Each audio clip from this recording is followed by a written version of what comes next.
That time I went on a date with a Satanist Neckbeard. By Ali_Konako. So, like all my great story times, this begins with I met this guy on OKC. He pitches himself as Guilfoyle from Silicon Valley. Nerdy, long hair, Satanist, hacker. He likes metal, I like metal. Seems pretty cool. We talk for a couple months and agree to meet at this one show, Insomnium, Lacunacoil, Epica, I've been wanting to go to. The deal was, I buy tickets, he buys drinks. Fast forward to the day of the show. I'm hype as I'm Ubering down to Fort Lauderdale. I get to the venue, and well, I realize I was catfished. This dude is 150 pounds more than his pictures, wearing a fedora and trench coat, and has the sigil for Lucifer tattooed on his goddamn neck. Naively, I'm like whatever, he might be a good friend, or cool to talk to, I'm going to go enjoy the show. Boy was I wrong. This edgelord will not shut the fuck up about Satanism. He keeps saying stupid edgy memes. Insomnium gets on, I am so hype. Jay turns to me and immediately starts criticizing one of my favorite bands for not being black metal. Insomnium is doomy proggy melodeath. They're fucking rad. Not everything has to be dark and evil. I ignore him, and just enjoy the show. During Lacunacoil, I go out for a smoke, because I don't like gothy nu metal. He follows me and keeps trying to convince me to go down the left-hand path, and he's yammering on about a literal Nazi black metal band he likes. Epica's on now. He's whining about how they are pussy power metal. Dude, you did not pay for these tickets, why are you like this? I like power metal, it's fun and adventurous. During Epica's encore, I'm texting my Uber driver. Bro, I'm on the worst date of my life. Just say you picked me up and keep the car running. I paid to see this show to the end, I'm seeing it to the end. I'll buy you Taco Bell or something if you do this. 5 minutes later, nah, I got you fam. You're good. Sorry you're on a bad date. We're walking out of the venue. He looks at me and is like Waffle House? I laugh, and say oh look my Uber is here bye Jay nice meeting you and fucking book it to the Uber. Bonus points, guy said he was into metal, had no clue who Iron Maiden was. I mean, how? Even accidentally. Ninja edit after reading some of the anti-NSBM comments. Check out this guy. He's super cool, and even has an anti-NSBM shirt. Also, his band is pretty rad.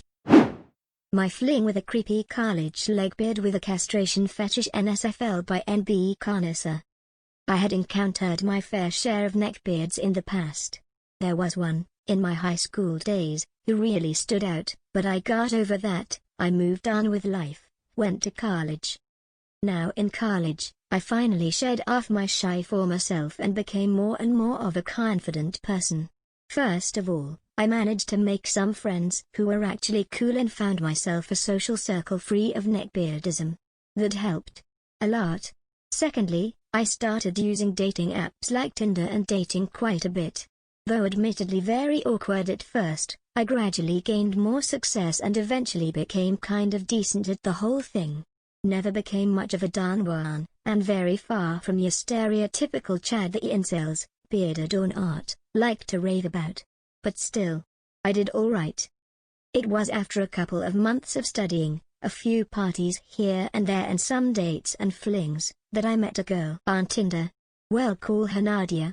Nadia was a pretty girl. She was half Indian and had a gorgeous body, although she usually hid her shapes under baggy clothing.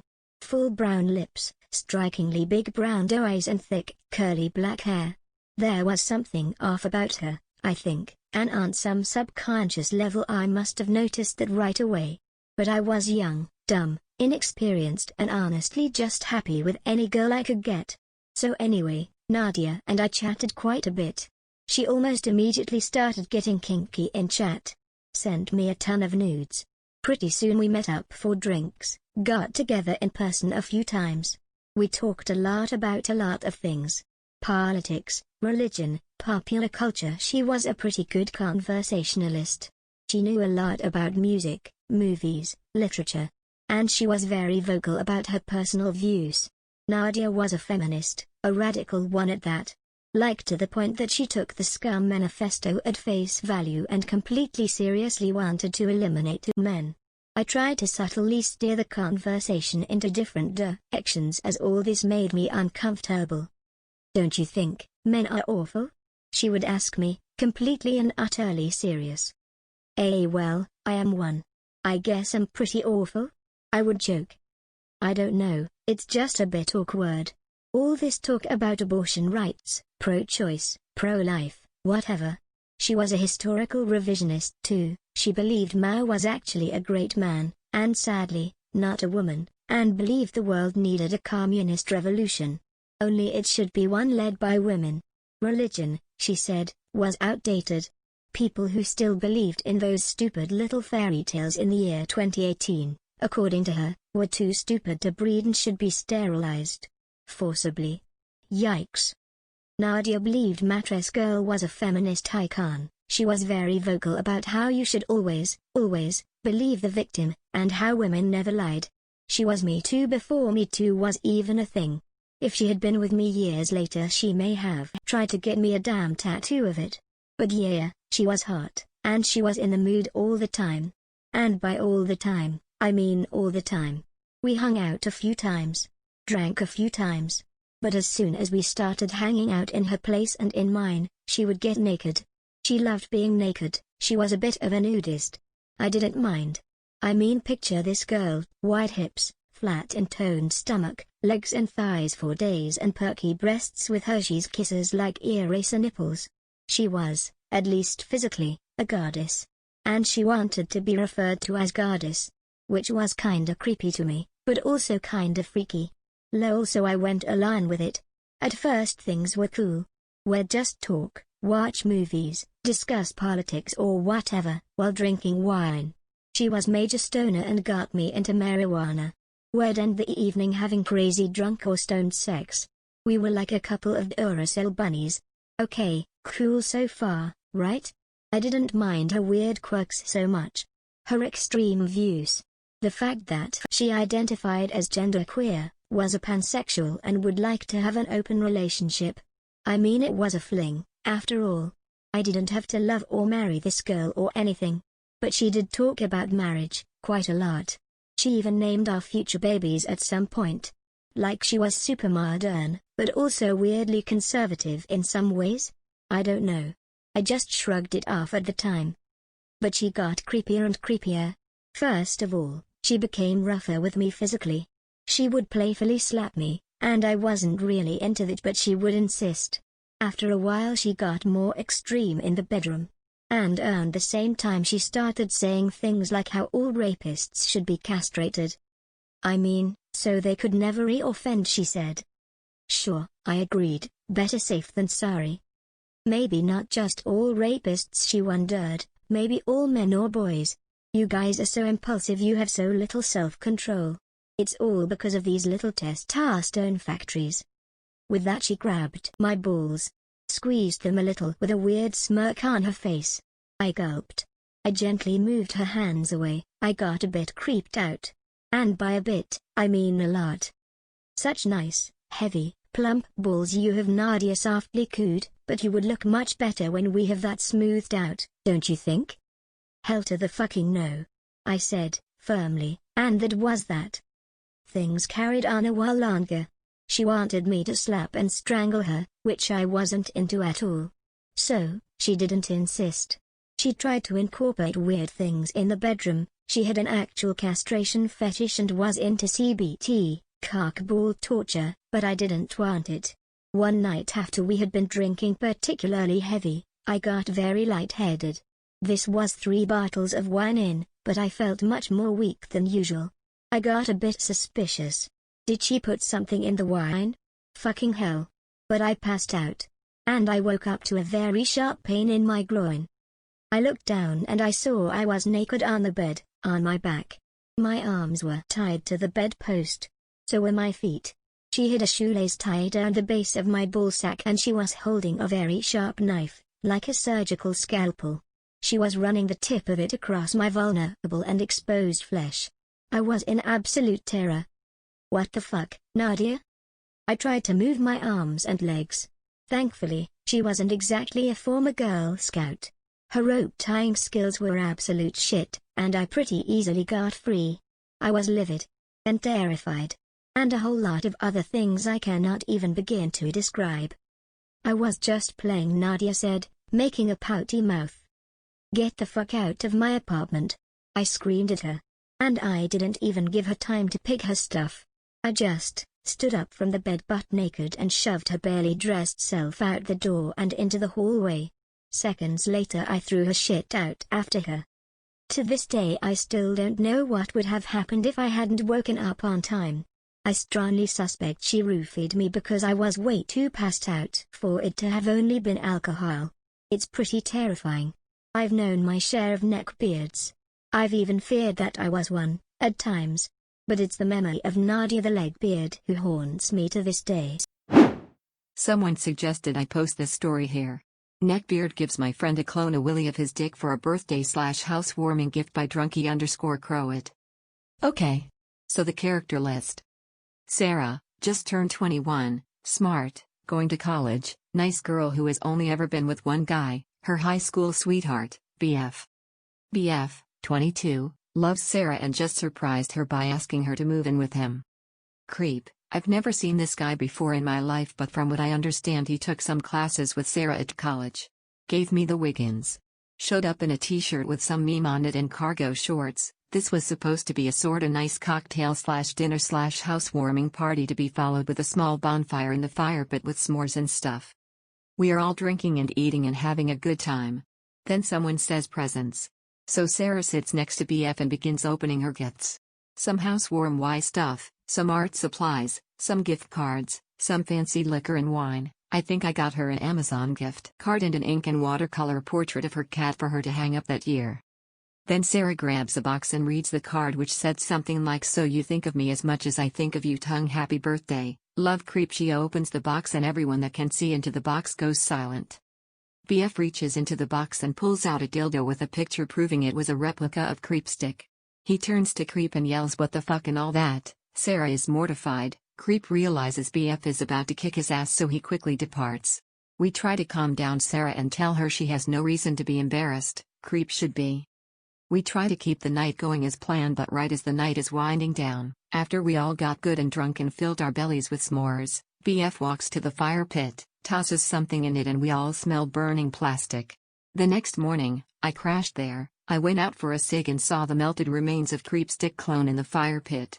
I went ahead and threw it in the trash so Sarah wouldn't have to see it when she woke up. I have never seen Creep since, but according to FB, Sarah and BF are engaged. Neckbeard calls me a stupid female and tries to snatch my Nintendo Switch by Solembrum. Hello everyone. Just a little background info before I start this story. First of all, English is not my first language, so forgive me for any dumb spelling mistakes. I'm a 16-year-old girl, about 175 centimeters, 5 feet 9 inches if my calculations are correct, and I'm kinda beefy. I do competitive boxing. This is kind of a long one. This story is a few months old, can't remember the exact date, and I'm writing it down just now cause I'm quarantined and don't have a lot to do. Okay, on with the story. So, since I live in a pretty small city, my mom lets me kinda roam around for a couple of hours during the weekends after lunch, to meet my friends, and we play a bit of D&D. I usually take the bus to go to a bar called Glitch where people meet up to play board games and stuff like that. I was waiting for the bus, and I took my beloved Switch with me, because I had recently bought 2 new games, Shantae and Doom 64. As I was sitting on the bench, chilling and booting my console up, this big CHONK walks up to me. He looked well over 18, he was a little taller than me. If I had to guess, I'd say he was an inch taller. Long, black hair tied in a ponytail, no fedora though, a t-shirt from that one gambling anime, Kakaguri I think? I know the protagonist but I've never seen it, and cargo shorts. He sat right next to me and oh boy, he had one of the weirdest smells I've ever experienced. The closest thing I can describe it as is a mix of garlic, bio, rubbing alcohol and vanilla. Since I didn't want to be rude or anything, I said hi and went straight back to Doom. He leaned in, watched me play for a bit. I hate it when people do that, makes me very uncomfortable, and said oh, che piacere vedere una del tuo sesso partecipare ad attivitas illustri, that roughly translates to oh, what a pleasure seeing one of your sex partaking in such a honorable activity.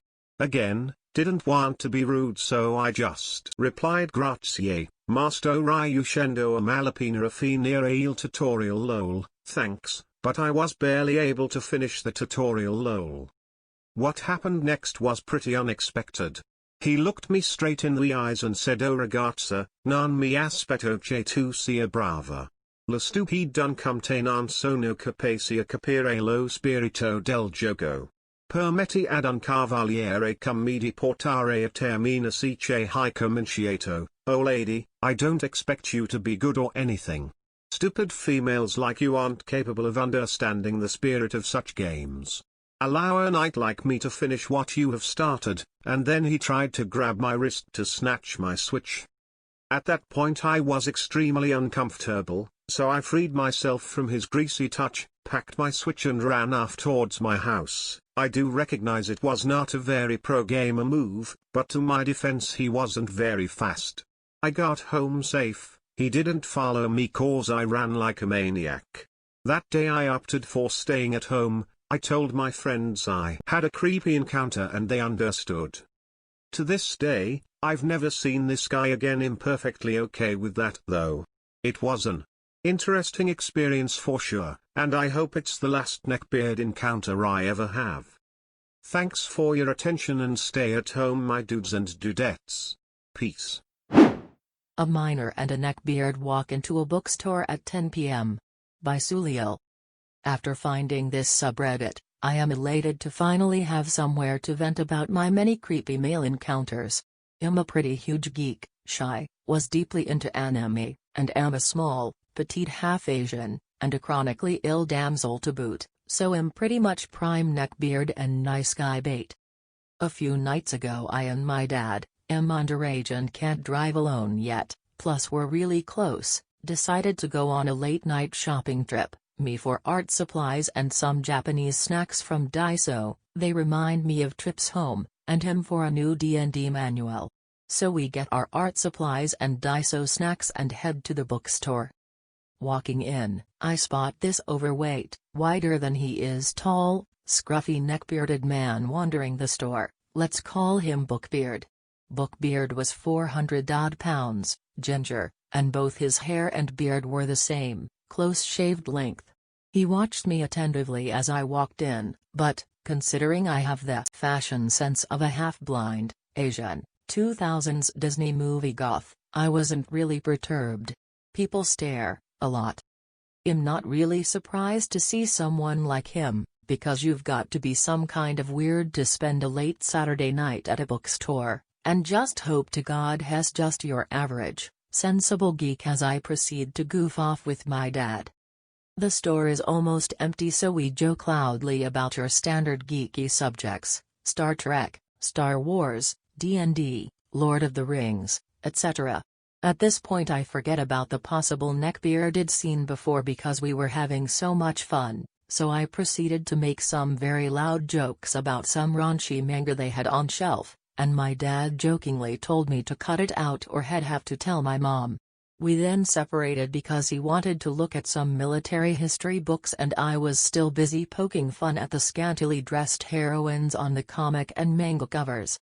Suddenly, while I am ogling the terrible costume design of a half-naked demoness on the cover of an old vintage horror comic behind some glass, I am greeted by an offending smell like one too many bottles of Axe and much too few bathing sessions. "Hey. I heard you talking about raunchy manga." His voice is so breathy I didn't even realize at first that he was talking. I'm a little taken aback, but I'm a pretty friendly and forgiving person, so I reply nicely. "Yeah, I was. Why?" "I heard how he treated you for talking about what you like. I wouldn't do that." At this point the warning bells really went off. I don't like raunchy anything, It's just a running gag I have with my dad about lonely male artists. And the way he says I wouldn't do that freaked me out on so many levels. I'm a sheltered, 16-year-old private school student, and the way he was just looking at me made me want to bathe in holy water. He apparently mistook my silence as an invitation to keep talking, and started blathering again.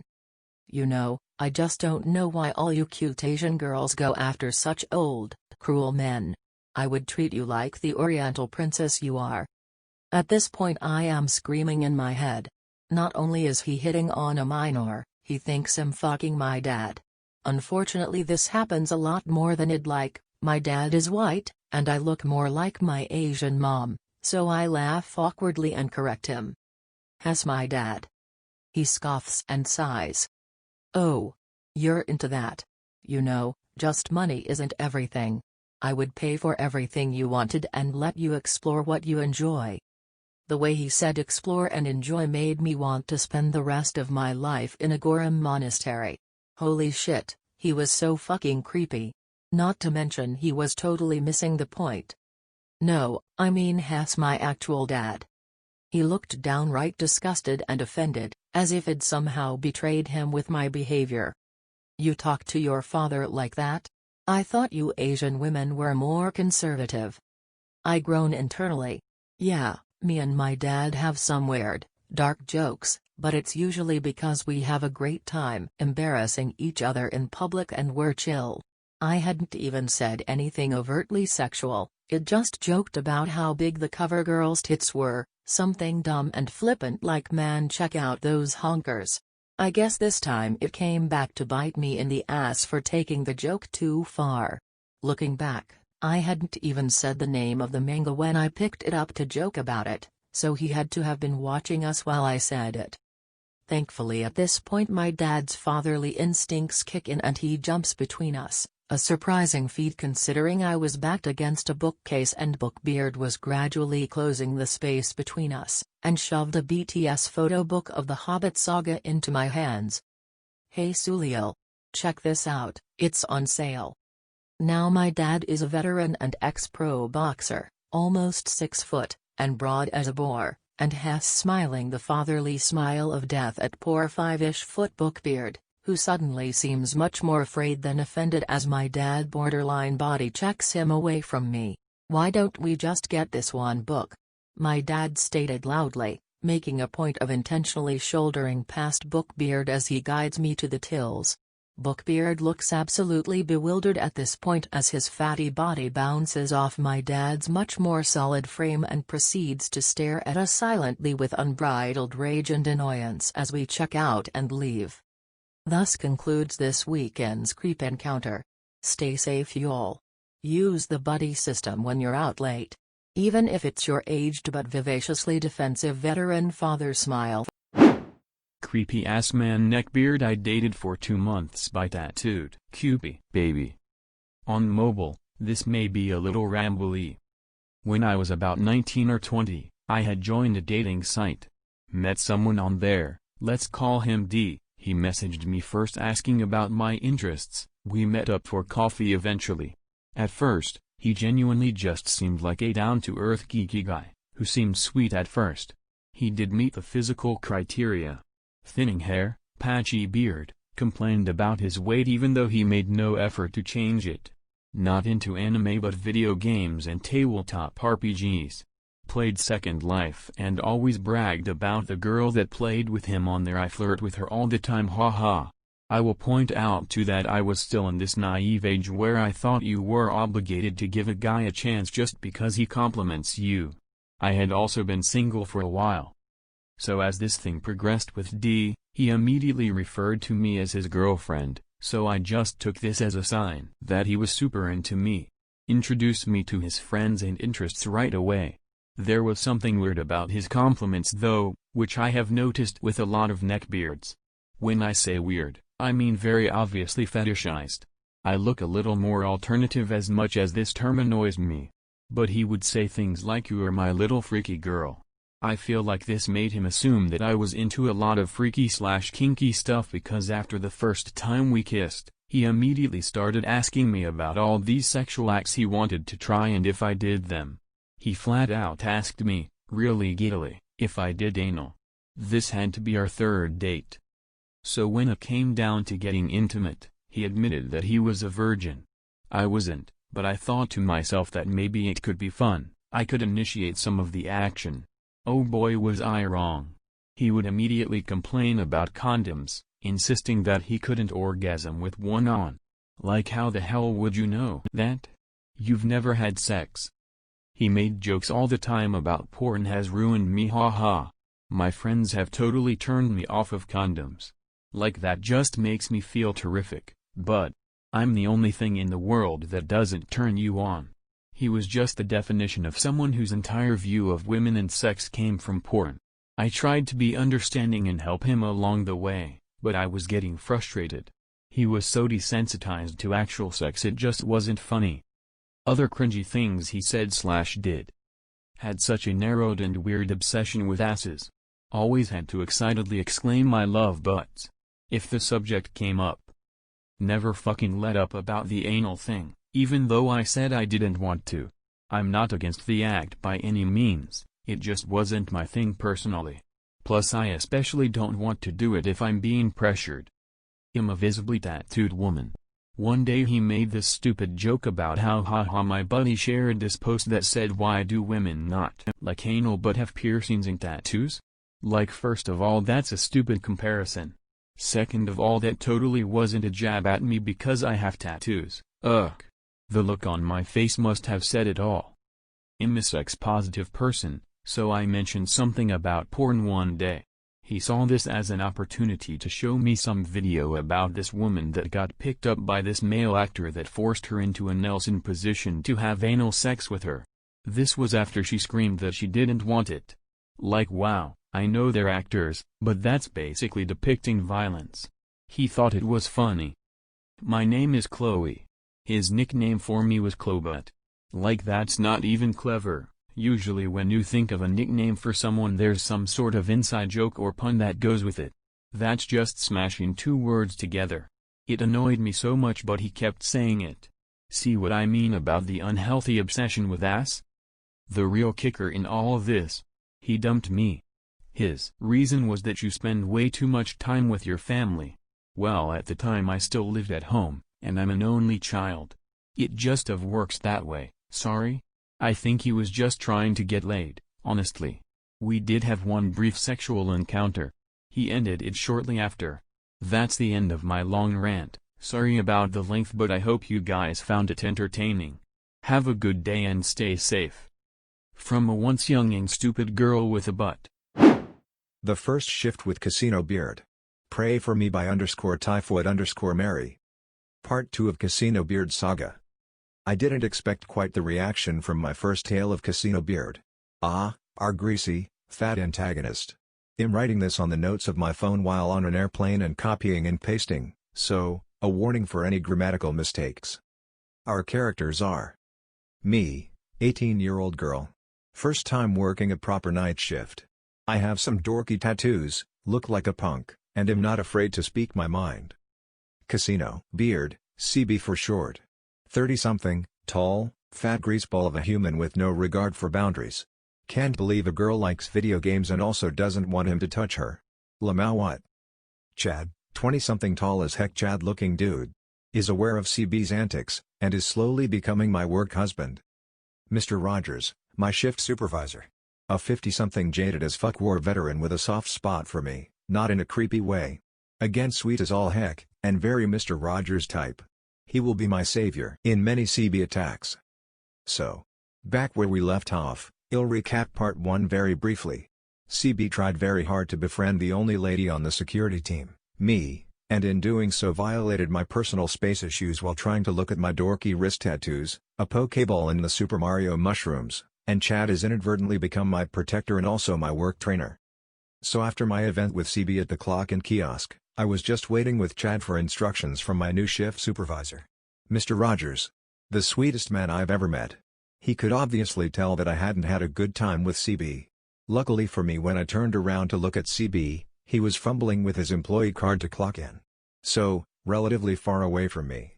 Mr. Rogers appointed Chad as my trainer, so essentially I'd follow Chad around for a week or two until I got into the swing of things. So I was on Chad's schedule. Now the way this casino is set up is there are two parts.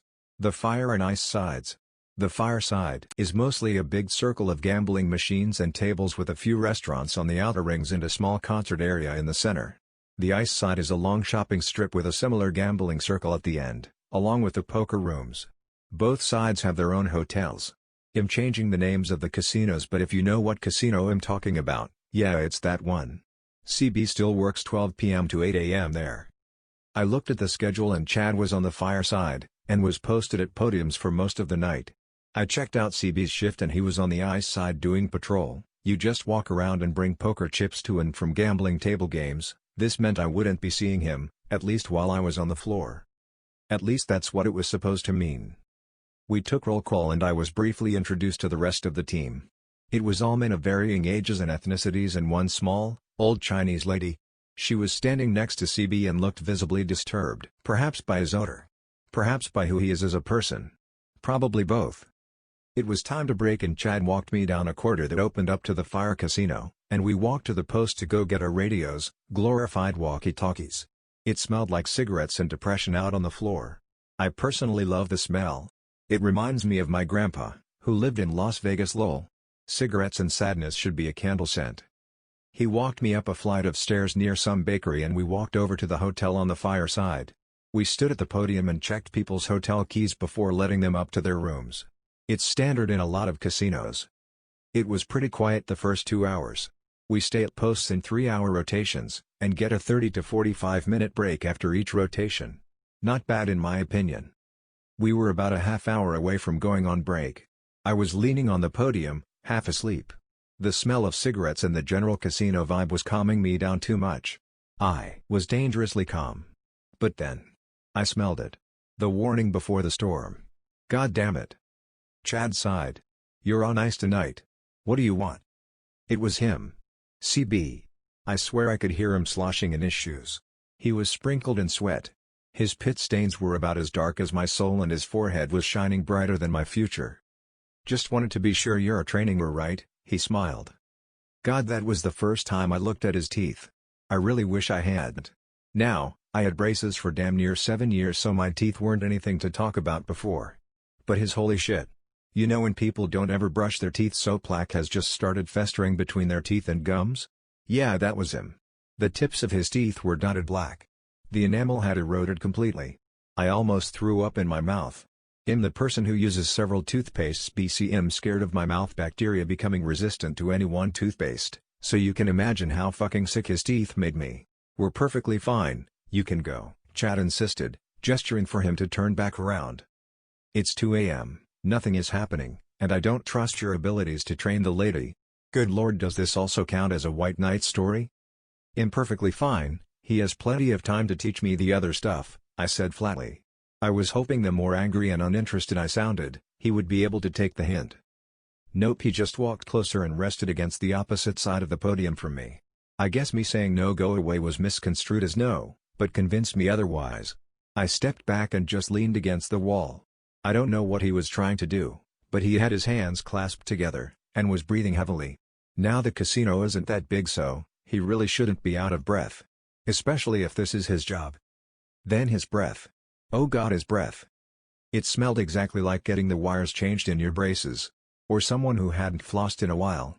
Or someone who doesn't clean their tongue/mouth jewelry and it grows plaque. That smell. I hope I hit enough demographics of people who know what that smell is. At this point I was truly disgusted. What other tattoos do you have? He said with a disgusting, pathetic, stomach-churning smile. That's none of your business. I said. His eyes lit up. Oh fuck. What now? Is your tongue pierced? God damn it. Yeah. It is. I didn't say anything. I clenched my jaw and attempted to channel my inner Medusa and turn him into stone. It didn't work, unfortunately. Chad was obviously getting annoyed, mumbling you should go or we could get in trouble every so often. But CB wouldn't budge. What other piercings do you have? He said, with an even bigger shit-eating grin. He looked down at my chest. In full disclosure to all of you, my nipples, tongue, lower lip, and nose are pierced at this point. But you can't tell me that's not a wildly inappropriate thing to say to a co-worker, on the job, who is also probably 15 years younger. Like if anyone could bear to touch him, he could be old enough to be my dad. Ugh. I just had to stifle my vomit. Wow, that's wildly inappropriate and I'm super uncomfortable, I said, a little louder than I usually would. Normally I do this if people are catcalling me or being disrespectful to show I'm not afraid to be loud and get help. But nope. Then he said something that no amount of soap could cleanse me from. I can't wait to find out for myself.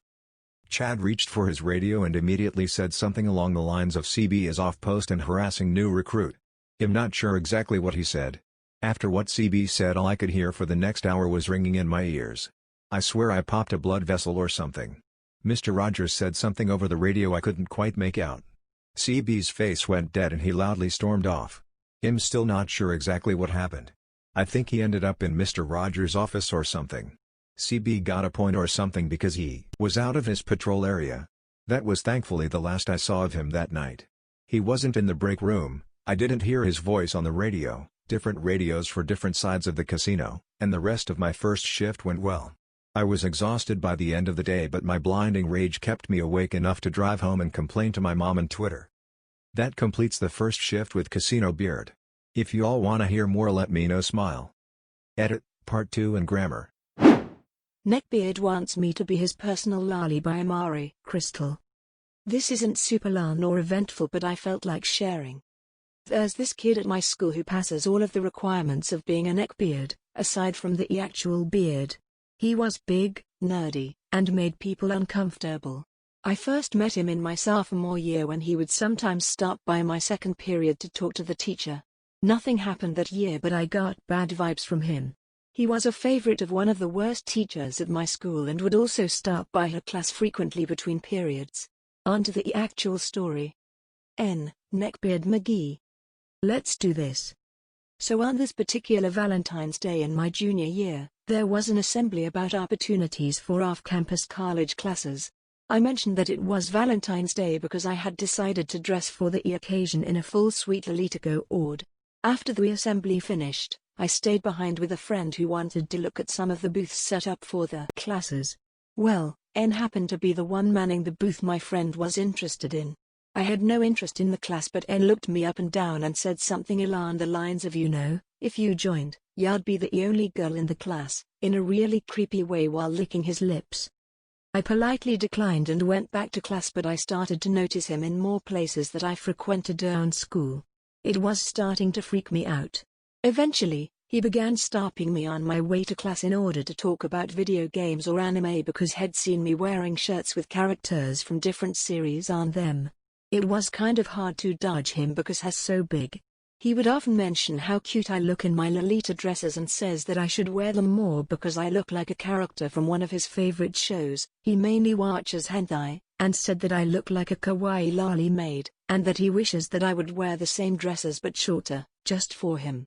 Yes, he actually said that to me. He would also consistently ask for my Instagram and if I had a boyfriend. I would decline giving him my account name and repeatedly told him that I was taken, and a lesbian. He would then go on a tangent about either how much he loved girl-on-girl action as he put it, or that he could treat me better and wanted me to be his little kitty. If I weren't such a non-confrontational person, I would call him out on his behavior, but instead I've chosen to take the coward's way out and just adjust my route in order to avoid. And thanks for reading my tale of cringe. Edit. Thank you to everyone for your concern. I haven't had a run-in with N in a while. Right now we're on spring break, which has been extended by another week because of Corona, so even if I wanted to, I couldn't report him.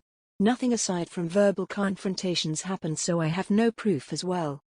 Edit 2. I see some people confused by what Lolita is. It's a Japanese street fashion that takes inspiration from the Victorian and Rococo periods, and as a community, we absolutely reject the term loli as well as the book and movie that unfortunately share a name with our style. If you'd like a reference, go look at my posts where I've shown some of my cords. Additionally, school was cancelled for the rest of the year and I'm pretty sure he was a senior, so I won't have to deal with him again. Milady shouldn't work. By Th-Disappointment.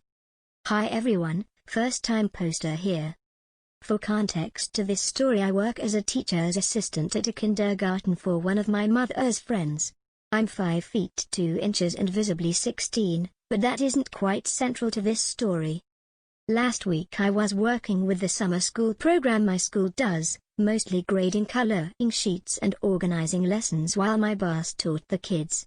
My boss worked in the center of the classroom while I worked near the door, so I was in charge of signing out the kids when their parents and guardians came to pick them up. This one kid, let's call him Jeff, was always bragging about his older brother. Jeff always talked about his cool older brother who had tons of action figures and video games to me, and I thought it was cute. Jeff's parents called my boss to tell her that his brother would be picking him up that day, so she came and gave me the rundown on what was happening.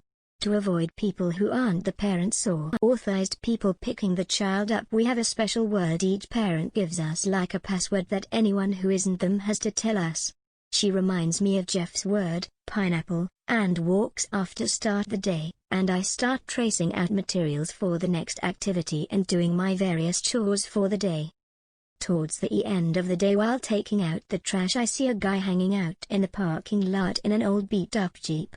The windows are shittily tinted so I can't see who's inside, but I'm trained to spot unusual people to both protect myself and the kids, so I take note of the plate and where he's parked before I go back inside.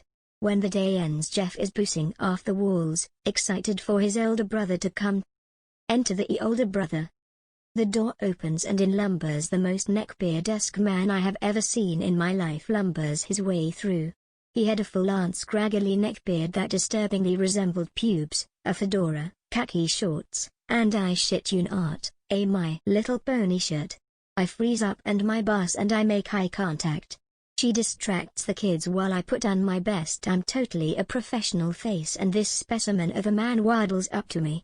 I say hello, ask him if he's there to pick up a child, and pray for him to not be some kind of creepy pedo here just to look at the kids. Sounds unlikely, but we've had it before. This motherfucker tips his fucking fedora at me and I could instantaneously feel all of my neckbeard dreams and nightmares come true. He smiles at me and says I'm here to pick up my brother Jeff, m'lady. At this point I don't know whether to laugh or cry, because there's no way I'm letting this kid go home with that guy. I smile and ask what's the magic word? And pray that he doesn't know it so I can kick his ass out of the room, but he just smiles back and says pineapple for Jeff, but for you it is please. How I didn't vomit on the spot, I don't know. I hand Ponybeard the sign-out sheet and he signs for Jeff, and before I can go to get Jeff, Ponybeard grabs my hand when I take the clipboard back and looks at me with the most disgusting sincerity I have ever seen and says my lady shouldn't have to work, a woman of your fine caliber should be at home being treated like a queen. I withdraw my hand as quickly as I can and thank him through gritted teeth before I stand up and get Jeff, who runs into his arms like he's Jesus incarnate. Now this is the point where most people just take their child and leave, but not Ponybeard. He sits, still holding Jeff, on the edge of the table I'm working on, and I try my best to ignore him. He asks me if I play any video games, and Jeff blurts out that I play Fallout and Pokemon, and at this point I'm ready to bash my head straight into the table. Ponybeard's eyes light up and I could feel my soul start to leave my body as he asks me if I like anime. I politely say no and he says such a shame, but I bet a fine specimen such as yourself enjoys other finer things. At this point I'm almost certain my eye is twitching from anger, but I hold it in. Ponybeard asks for my phone number but I tell him it would be unprofessional for me to give it out, but he keeps asking and asking. My boss, ever the angel, swoops in to save me, telling Ponybeard that I have a lot of tasks to complete and he's disrupting the class, politely asking for him to leave. Ponybeard does a complete 180, and I can only assume in his head he was doing some sort of Naruto shit as he snaps at my boss. I'm just being nice to her, there's nothing wrong with what I'm doing. My boss politely asks him again, and he stands up off the table, practically drops Jeff and grabs my hand again and tugs me up, yelling something about how I didn't mind and that she was just trying to keep me away from him or some shit. Now keep in mind that I'm very obviously underage, and this man was at least 18, the minimum age for picking up a child, but by my estimates he was at least 20. My boss, a badass weightlifting marathon runner of a woman, rips his arm off of me before calmly telling me to go get the campus security guard. My school is in a rough part of town, and I sprint off to the office, the guard coming back to the class with me and forcibly ejects Ponybeard. Reed practically shoves him out of the classroom, all while Jeff is still there. My boss called Jeff's parents to tell them that Ponybeard was no longer allowed to pick Jeff up. I got the next few days off and the guard is now doing rounds on campus more, but this definitely solidified my hatred for neckbeards even further than it already was. TL, Dr. Crazy Brony shows up at my work and gets forcibly ejected for hitting on me in front of his little brother. Kyle's evolution by deleted. Kyle was both a neckbeard and a weeboo. He was tall at 6 feet 4 inches, about 250 pounds, overweight. He had the traditional neckbeard scruff, and yes, he fedoraed. He was also a weeboo. He was president of his high school's Japanese club, Ondabuken, and would play a ton of Japanese games. I knew Kyle pretty well, he and I hung out a lot. He never had too many friends, and I was the one hanging out with him almost every day. Kyle had all sorts of cringeworthy moments. He would practice martial arts movements as the house, the Naruto kind. He loved to go on about the beauty of Japan and how he wished we were all more Japanese. He practically stalked this one Asian girl, claiming true love. He would make misogynistic posts of Facebook about how dating girls is like paying a prostitute, except with flowers and candy instead of money, or how all girls were bitches. I'm quoting here. Kyle didn't have very many close friends. He was shy yet argumentative, loud yet unconfident. He somehow managed to mangle up every social interaction. Kyle was never wrong. No matter what you were arguing, you were incorrect. He got bullied a lot, because of his lack of tact. Kyle had a pretty bad family situation. His mom and dad were divorced when he decided to live with his dad 400 miles away. His mom didn't speak to him for 6 months. He was only 15. Kyle's family was traditional Roman Catholic, and they expected him to be that as well.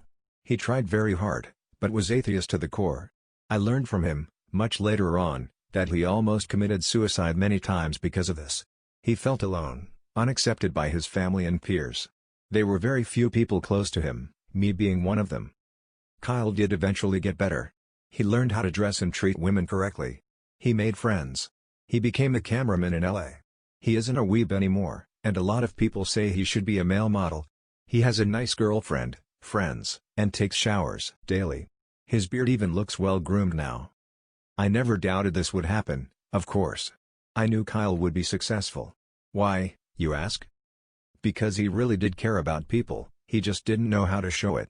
He just needed the right feedback and something that made him happy. I'm Kyle's little half-sister, by the way.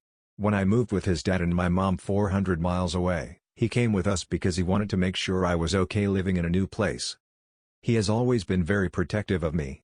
When I was really little, this dog came after me, trying to attack me. I was scared and could have been hurt. But Kyle appeared out of nowhere, picked me up, and he ran until we were safe. He risked himself to keep me safe. We would spend every day together, him playing a video game, and me sitting on the couch next to him. I was never lonely because he was there. My parents would yell at us, and we'd go hide together. He would drive me to school, and we'd sing Queen at the tops of our lungs. I love my brother. He's the best person in my life. He's the only one who has ever given me any sympathy, and truly helped me to understand that there are good people in this world. We're the best of friends. So don't judge a neckbeard immediately when you meet them. They're still people too. They want acceptance, just like us. They go through pain, just like us. Underneath the fedora and past the dueto breath, you might just find one of the best people in your life. For being a security guard yet think Hess understand boundaries and rules. By _typhoid_Mary. Part 1 of CasinoBeard Saga. Okay. So the generic first post, typing on mobile, been lurker for a while thing. Okay, I used to work at a very popular casino as a night shift security guard. And boy, do I have some stories to tell. But this is about one of my coworkers. Our characters are me 18-year-old, 57 girl. Working night shift security at a casino because I was desperate and moving apartments and my day job was unreliable. I have a lot of tattoos, generic punk vibe all in all, big hipster glasses. I'm not a shy person when it comes to my personal space. CasinoBeard 30-something overweight man. CB for short. He must have been 6 and easily 350 plus pounds. Your generic greasy hair in a ponytail, dirty glasses that were too small for his face, and insane acne just on where his neckbeard would have been and his forehead. Chad super buff 20-something man. Easily 65 and sweet as can be. Notorious for having sprained his ankle in high school and it just hasn't been the same. He looks like your generic Chad, hence the name, and has a couple tribal tattoos. And evidently was CB's rival before I even arrived. And this is the story of my first encounter with CB. I had just showed up to the employee lot and was waiting for the shuttle to take me to the employee entrance in the actual casino. It was my first night of my midnight to 8 a.m. shift, so I was already tired. There were other people waiting who were wearing the same security uniform, along with other employees like dealers and waitresses. They all seemed pretty hyped to have a girl on the security team, mostly because they needed someone to escort drunk women out of the bathrooms, and they were all very kind people. Chad was among the group and was very welcoming. Then he showed up. I saw him out of the corner of my eye. Just a massive blob with his uniform clinging onto his body for dear life. He shuffled painfully slowly across the crosswalk from the parking lot to the bus area. There was an audible sigh from the group I had been talking with. This should have been my first hint. The bus rolled up when he was about 10 feet away from the group, and everyone rushed on. Chad put a hand on my shoulder to make sure I went on before him, and he was the only thing between CB and I.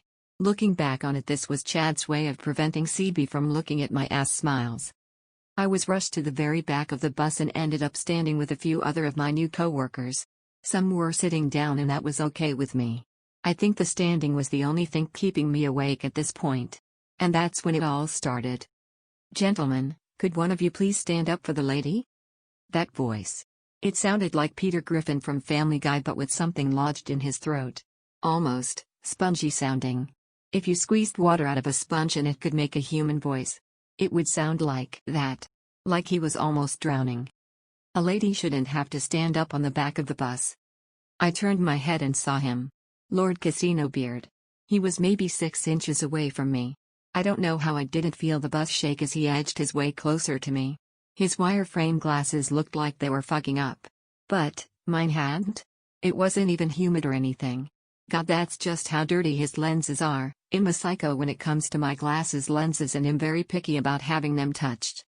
Once again, the audible sigh from my coworkers.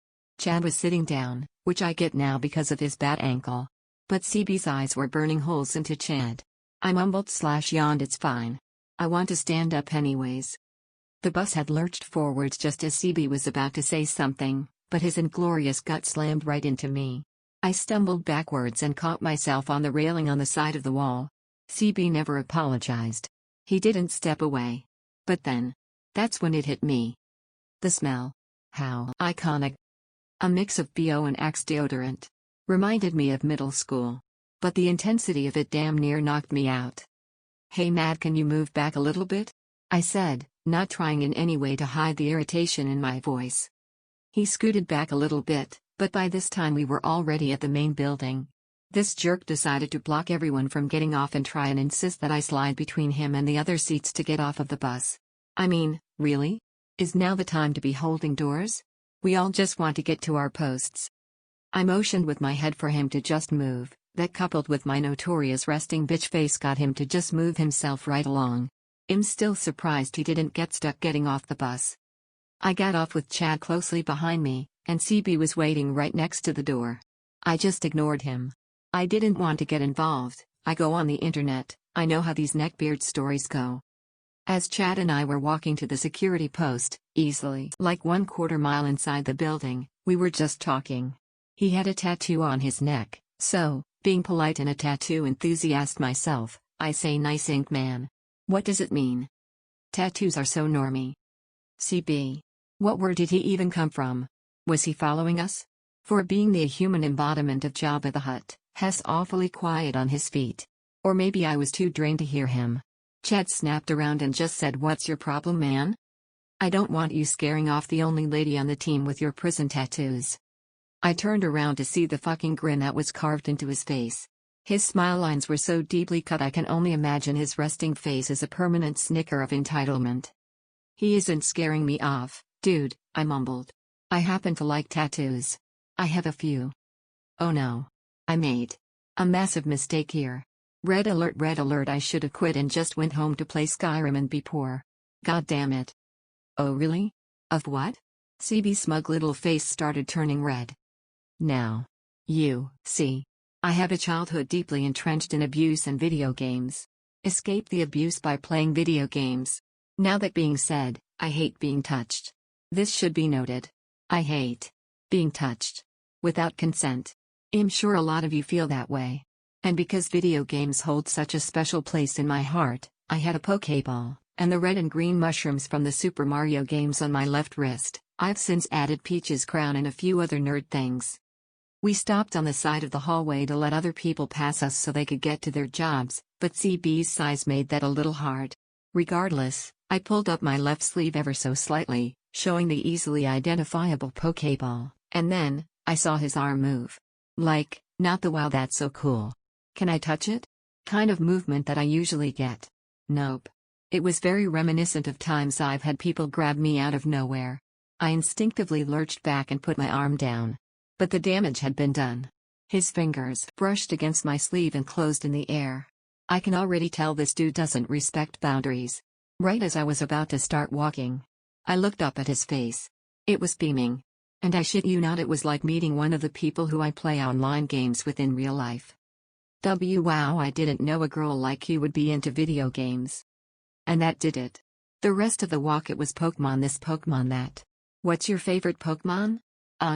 Which is your favorite game? I'm not getting paid enough to work here.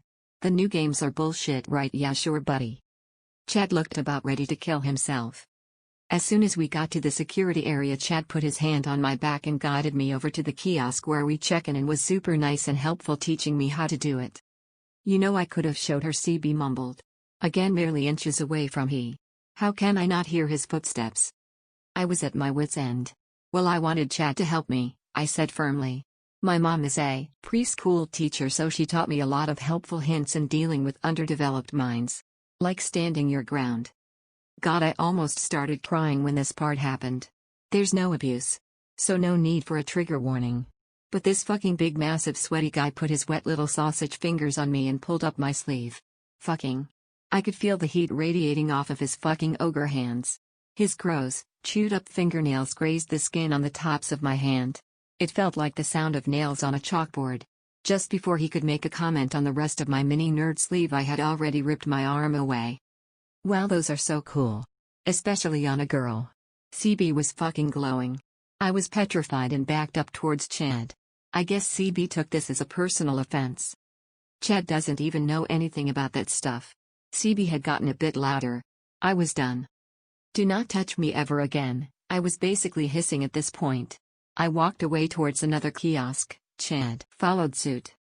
Learn to take a compliment, CB grumbled under his breath. I basically broke my neck snapping it back at him. Never put your hands on me. My tattoos aren't yours to touch.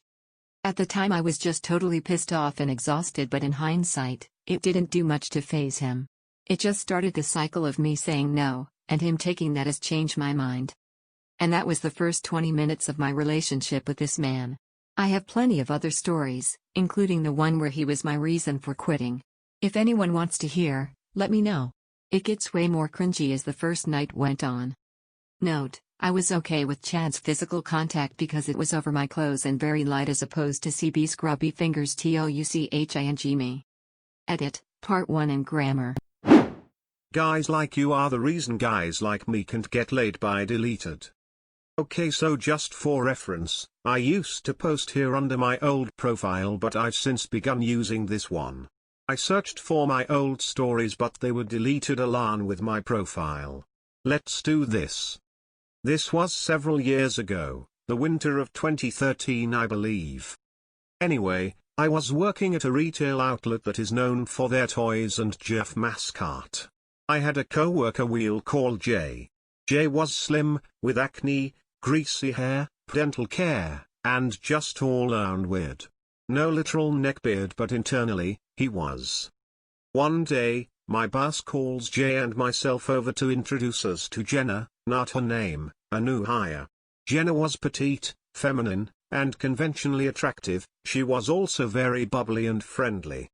My boss asks PM_me_a_nature_pics, can you train Jenna and show her the different parts of the store?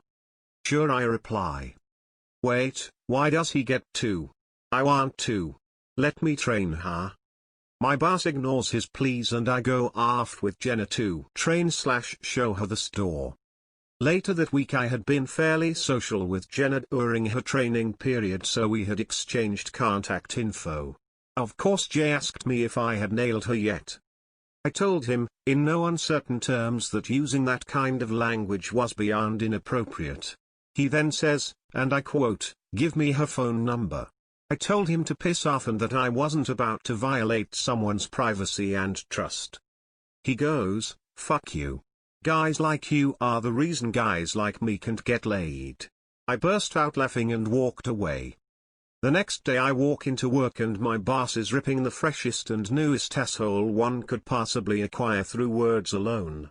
I heard phrases such as, "That is beyond inappropriate. What you did was just sick. Don't you ever fucking show up here again. Get the hell out of here, you little shit, you're fucking fired." Turns out Jay had somehow gotten Jenna's and began incessantly texting her lurid/disgusting things. She reported him and he got canned. Why is every story here written in some sort of parody of teenage fanfiction style? By NBConnoisseur. Maybe I am way off here, but I notice a lot of the stories in here are just so fanfiction. Why? The whole "the cast" thing. The over-the-top comparisons. The juvenile writing style, lack of capitals or punctuation. The overused stereotypes, the tiresome cliches. Every once in a while I read something that's genuinely well written, interesting, cool. But there's so much low-effort karma fishing going on, it's almost painful to watch. Is this a thing you do deliberately, like you purposely try to write as shitty as humanly possible, like some sort of widely agreed upon in-joke I'm not in on? Or are you really not trying at all? Can this sub somehow pull itself together and collectively do better? Because there are so many stories that are potentially great, interesting, funny, whatever, but the writing style just throws me off and sorta ruins it. Such a pity, because these are interesting stories, weirdly funny encounters, and a lot of it is truly worth sharing and reading about. The overall appeal of the sub would greatly benefit from a bit more effort in writing. Maybe some people here really are 12 years old, but those of you who aren't really don't have to write like you are. Sorry to be harsh, but this is just some tough love. Smile. My Brother the Beard by Th-T-Th-Th-Th-Throwaway. Welp, I've been avoiding posting anything about my brother for a while, but tonight he went way too far. I'll start by introducing my family. Me, 16 years old, only female in the family besides my mother. I can usually be found outdoors, lawnboarding, running, playing sports, you name it. Phi, my oldest brother, 24. He's a medic in the Marines, and has done 2 tours in Afghanistan. He's a tough motherfucker, obviously, and he takes no shit. Brain, my second oldest brother, 21. He's currently attending a highly competitive and respected college for nuclear engineering. Definitely my closest brother. Fuck up, my neckbeard brother. 20. He went to community college for a semester before deciding that it wasn't for him. Now he mostly sits in our basement and leeches off of our parents. Mada is always working, so I rarely see him, and Ma is an overly sweet lady who can't say no. Alright, this story takes place over their weekend, culminating in the events of this night. This weekend is significant because it is the first time in 2 years that our whole family can be together at once. Friday, Brain and Phi came home together, we all sat around a fire and caught up. We had to bribe Fuck Up with food to get him away from his games. It was all harmless small talk. Saturday, we had a big eventful day of activities. Phi and I went out and started the day with a hike through a local park, then we spent the rest of the morning having friendly competitions, culminating in a foot race back to our house. He would have beaten me handily, but he stayed back with me and let it come down to a sprint to the finish. Anyways, we both crashed down on our front yard and also right into a heated debate between Fuck Up and Brain. Long story short, Fuck Up was trying to convince Brain that his education was useless, because you can learn anything you need from the internet, universities are just a scam. We let that one go, we didn't have 5 hours. Saturday's dinner came with a big announcement. Fi was leaving the mains and going to college. Yay. Needless to say, once we all finished congratulating him, Fuck Up chimed in with some shit about college being a useless scam, then looked directly at me for a little too long. We ended the evening with a nice family game of Cards Against Humanity. Fuck Up got real uncomfortable whenever I played something that was at all sexual. He basically ended the game by pitching a fit over how it wasn't appropriate for someone like me with virgin sensibilities. I'm not a virgin. He is. Sunday, today, Fuck Up was fully displaying the beard today. At church he sat next to me and whispered edgy shit to me the entire time. At brunch he interrupted my dad during the prayer by saying, "Can we just eat? We already did this shit for an hour at church." After brunch he sat in his den until dinner, only gracing us with his presence when he wanted food. Dinner was when things started to get weird. He sat next to me even though Brain usually does, then he refused to move. He insisted that he get any piece of food that I wanted for me, and he even fucking reached over and cut my steak for me. He would constantly brush his arms or fingers against me. Needless to say, I was uncomfortable. After dinner we sat in the den and he chose to share a love seat with me. My parents went to bed early, so it was just us kids. We talked for a bit and I guess Fuck Up took something I said to mean something, because he said he was going to bed, with a wink to me as he left. When I went to bed an hour later he was in my bed. Naked. In my bed. I screamed and ran back downstairs to Brain and Fi. After I told them what happened, Brain took me to his room until I cooled down and Fi went after Fuck Up. Brain went out to see what was going on and apparently everyone was laying into Fuck Up, especially after a quick look into his browser history showed loads of incest and loli porn. Apparently he thought me and him were gonna fuck, despite him being a fat basement dweller and also my brother. Anyways, during the fight Fuck Up accused Fi of wanting to sleep with me, then said, "I wish you had fucking died in Afghanistan." So now me, Brain and Fi are sitting in Brain's room while Fuck Up gets yelled at by Marder. TL, Doctor, my neckbeard brother thinks incest is real life. Neckbeard tries to win Milady in a duel by FSMthor. Please keep in mind this is both my first story, and is posted from my phone, so cut me some slack. So a bit of background, my friends and I are weekly regulars at an arcade near my house, and they have a deal for as much laser tag as we can play for 3 hours at a discount for regular customers. The characters. Me, 18, 5 feet 11 inches, slightly overweight but muscular. Rugby player and laser tag badass. Kitten, 16, 5 feet 3 inches. My adorable girlfriend who's still pretty new to laser tag. Great personality but a little nerdy, so she's a magnet for neckbeards and weebs. Naruto, earned 15, 6'2", borderline fat. Named for the hoodie he always wears with the red cloud things and his headband. So Kitten and I show up with my younger brothers and pay for our wristbands and whatnot. All the regulars are coming in, so we talk and drink pop and wait for the first game. We file into the waiting room and wait for any new people who don't know where to go, when we are met with a wave of BO. Naruto is standing in the doorway looking at all of us with a smug expression on his face. He announces that he just got here from a birthday party at more well-known laser tag place, and he has more practice than all of us. We ignore him, as many new players say similar things, not knowing we've been doing this once a week for years now. However, it's always the little kids who act like this. He then spent the rest of the time commenting on Kitten's Attack on Titan shirt. The game was pretty much uneventful, other than that the only person he would shoot or chase was Kitten, so me, being one of the more try-hard regulars, would kick off the wall and hang from the ceiling so she could run past me and I'd shoot him and any other people in the area. Like I said, I've done this for a while. After plenty of killing and being yelled at for being a show-off, the game ended. That's when we saw this. Kitten looked at it for a second and she was hooked. She dragged me to the machine and pumped quartets into the box and beat me 3 times in a row. I'm awful at games like this. Suddenly the smell of BO returned and Naruto jumped onto the platform. You can't even beat a girl? What kind of man are you, you pussy? I cringed at his smell and backed off the machine, but Kitten stayed and played with him for a game. After beating her, his smug shit-eating grin returned and he turned to me and said, "Now it's your turn to witness a true gentleman." For reference, he talked normally until he beat Kitten, then he went full Neckbeard. I step up on the platform and Kitten jumps off to go get a drink, but before she could leave, Naruto's hand was on her shoulder, and he said one of the funniest things I've ever heard, "No milady, stay and witness our duel." I somehow managed to not laugh as he pumped quarters into the machine and the game started. Like I said, I'm awful at these games, so he easily beat me.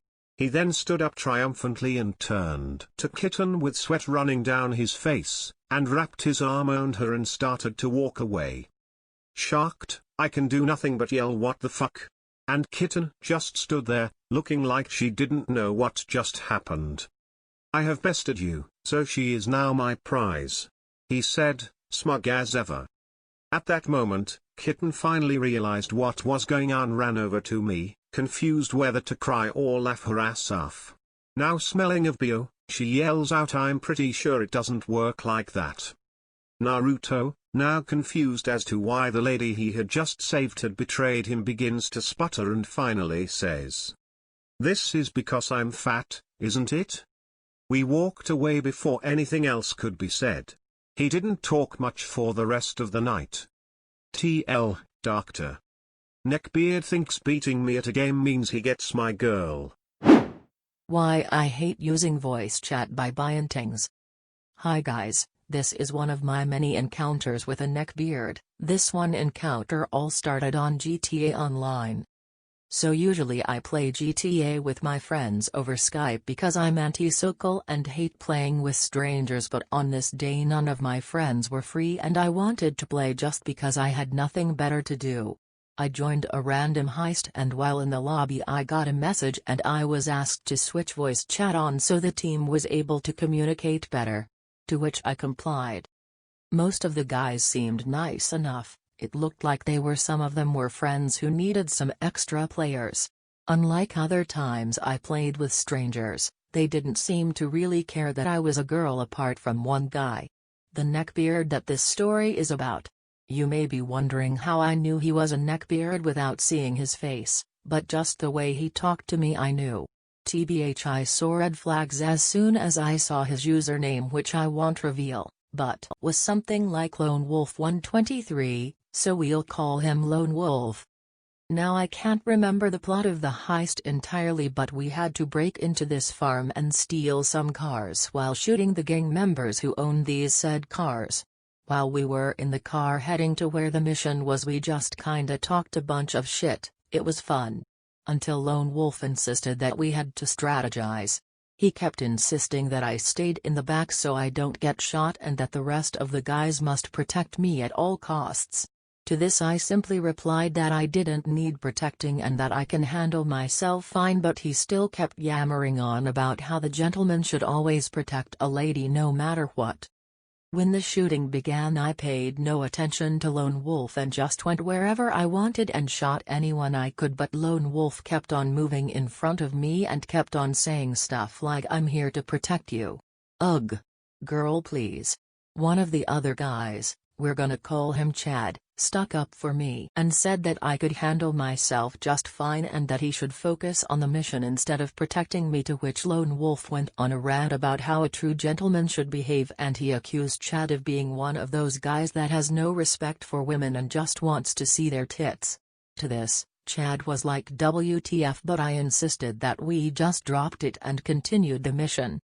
I ended up getting along well with the other guys. We had a similar sense of humor and they invited me to do a few more missions with them, and of course, Lone Wolf joined.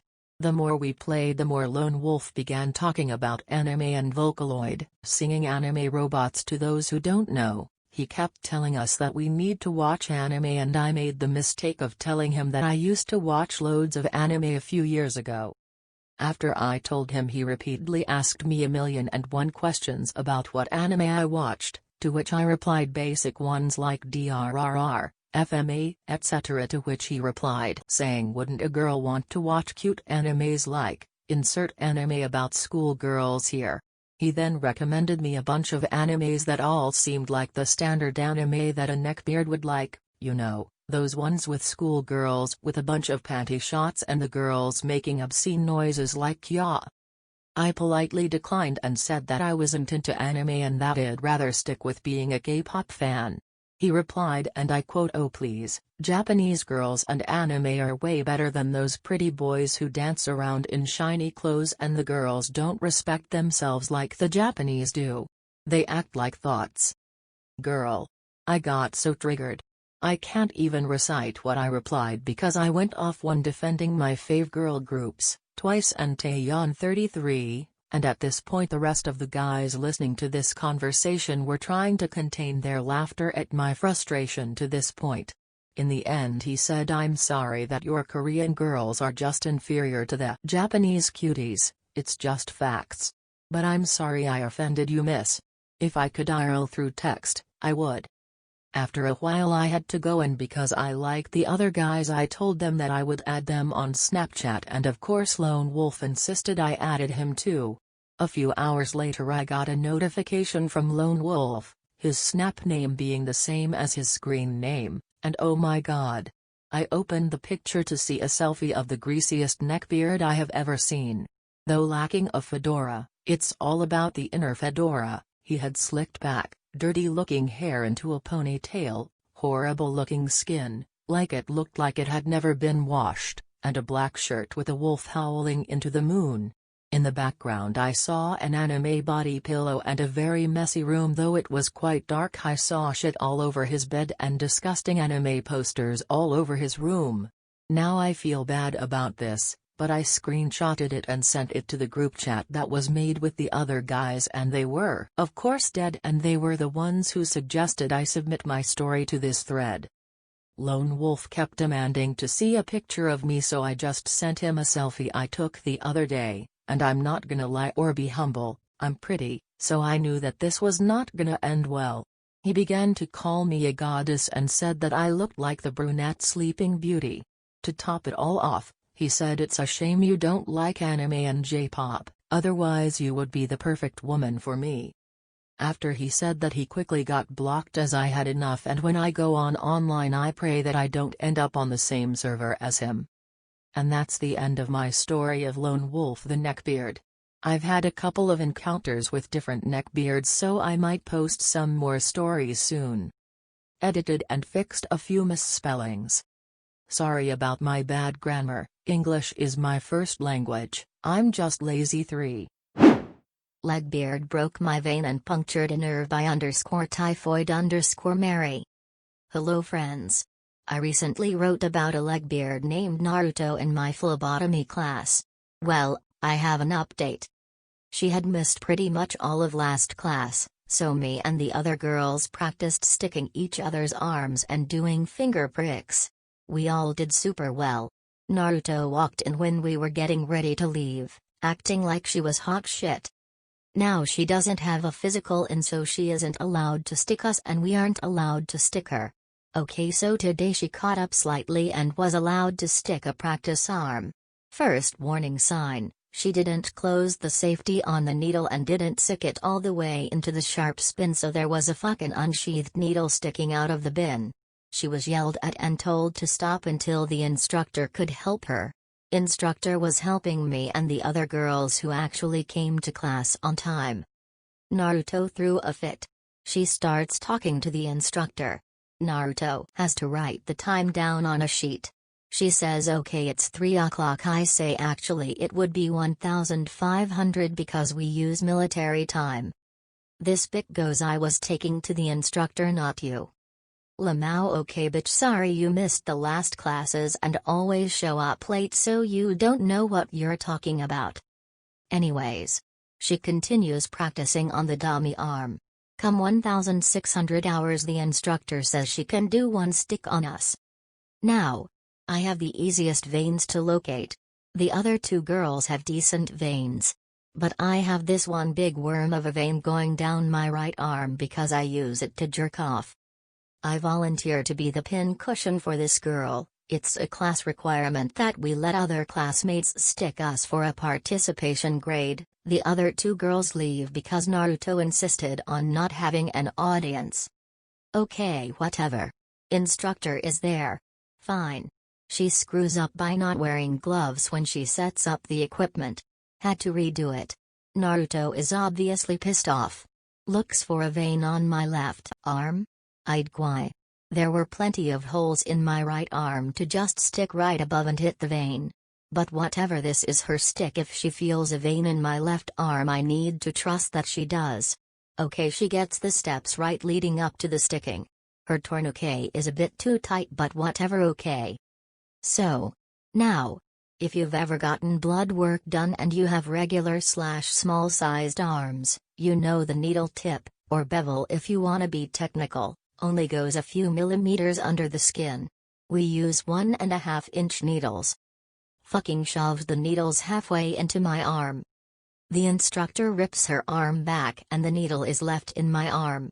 Naruto is like, what, you didn't let me seat the needle? And I've already screamed at this point. Instructor removes the needle from my arm and puts a gauze and tape over it and asks Naruto to leave the room. She puts ice on it and apologizes to me, saying she wasn't ready, I shouldn't have put you in that position. So now I have a massive bruise in my left arm. She went right through my median vein and very likely a nerve. It's not that bad now, but it's definitely going to get worse. My instructor said I hope she didn't hit a bone. She might have hit it, I screamed. The EMT class next door came to see if everything was okay. Instructor is worried I will develop swelling of the bone/bone marrow and then be unable to bend my left elbow, rendering me unable to continue the class. It isn't bruised that badly, for now. Just a big red splotch of obvious bleeding where she fucking mutilated my vein, and a deep purple bruise forming around it. I can definitely feel it on the surface of my skin. Basically, I can't feel it in my bone, if that makes any sense. If you've ever seriously bruised or broken a bone, you know what I mean. I did get a 100 for my class participation grade. Let's see how she responds to my boyfriend coming in to volunteer as a blood donor. Smile. So, summary, Legbeard with a possible vendetta against me shoved a needle through my median arm vein and possibly damaged my nerves and bone. Update, still hurts when I fully extend my arm about a week and a half later. How a date went from 0 to 100 real fast by Lilukalani.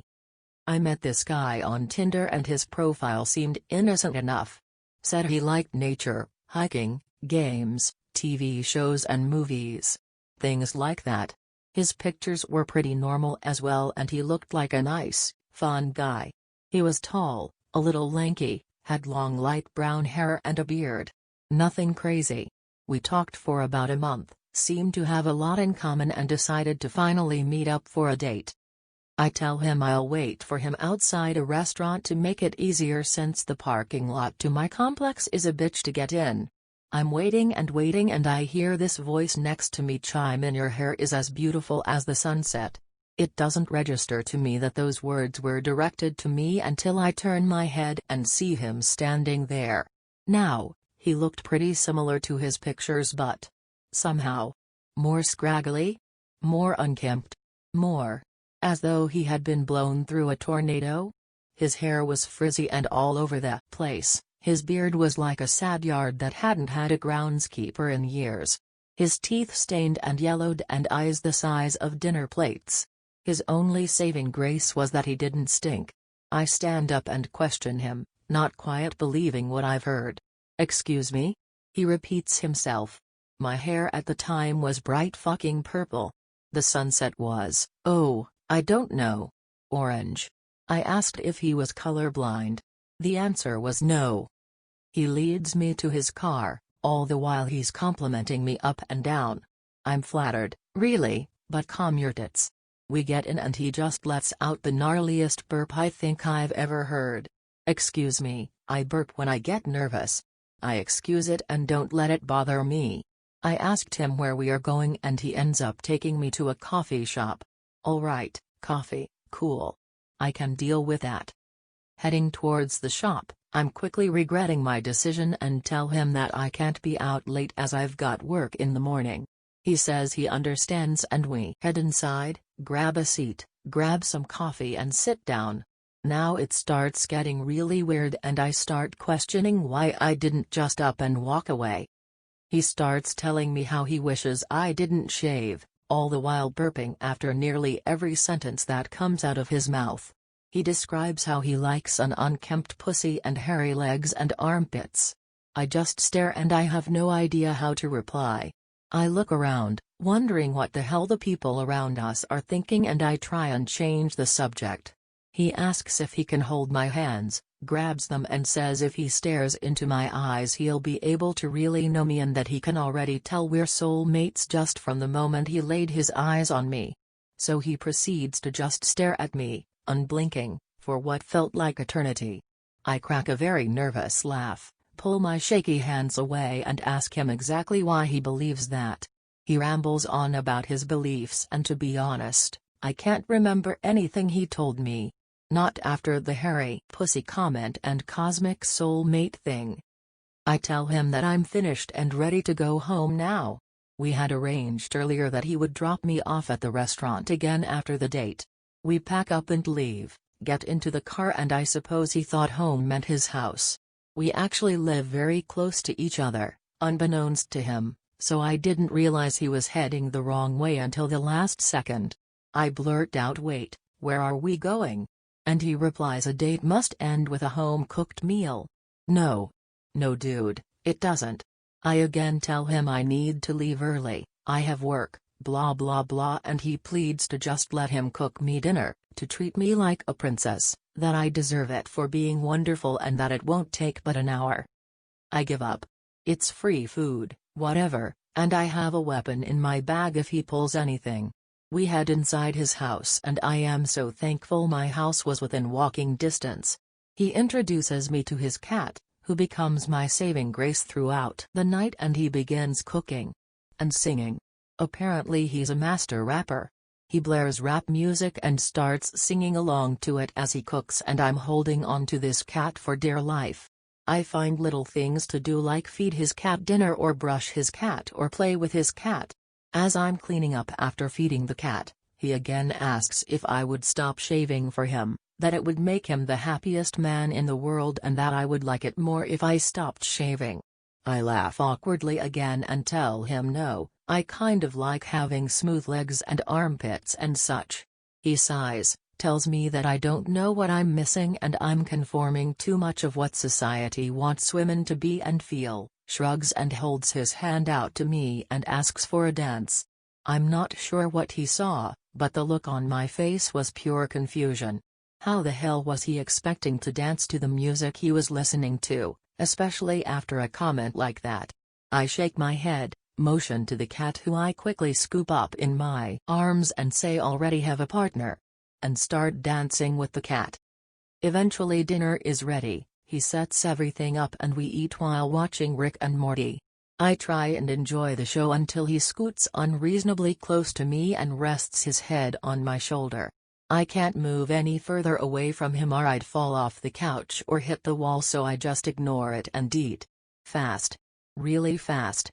He starts whispering how he'd be the best lover, make me quake with pleasure and he knows all the weak points in a woman. I want to vomit. I get up, say I've got to go now and start to leave. He interrupts me and says he has a gift for me he wants me to read for the next time we see each other. When he comes back, he has a book on Kama Sutra and the female orgasm. He says I've studied this book front to back just for you and I know I can pleasure you. Read this and you'll know how to truly pleasure yourself too. and pick out some of your favorite positions in it and we can do them next time we meet. I visually shudder. I tell him no thanks, I'm not interested and that the likelihood of us having a second date is very slim as nicely as I can because I really don't feel like getting murdered. I hand him back the book, but he is adamant and refuses to let me give it back. So I take it. Once I get home, I'm bombarded by texts about how I'm the one for him, how the date was amazing and how he wants to marry me and he wants me to be his queen and lover and everything under the sun. I reply back with concern over how he could possibly miss my visual cues on how uncomfortable I was, how little I spoke, and the fact that I told him no at the end of the date. For the next 3 days, he would text me demanding I give him a chance and that I am the one for him, that he would rock my world, no man compares to him, etc. etc. No matter how many times I explained myself to him or told him no, he would not give up. I eventually had to block him. I am so glad I never gave him my address. Oh, and if you're curious about what I did with the book, my sister saw it, shrieked and threw it in the trash. Lovingly and hilariously narrated by Suliel. My next door neighbor, the Beardcel by UberAwesone. So, I recently moved into a new house, and have some pretty cool neighbors. Well, except for one, this is a collection of incidents. Your biased narrator, 6FT2, 16 years old, white as snow, glasses, and kinda thin. Apparently a Chad and a fake metalhead by Beardcel standards. Beardcel, my runt of a neighbor, probably 5FT5, fat AF, starting to grow a patchy beard with a wispy little pedistache all at the age of 14, which NGL, kinda annoys me BC I can't grow any facial hair, which sucks. Really nasally voice, with a bit of a lisp. Constantly trying to keep me away from his big sis, even as friends.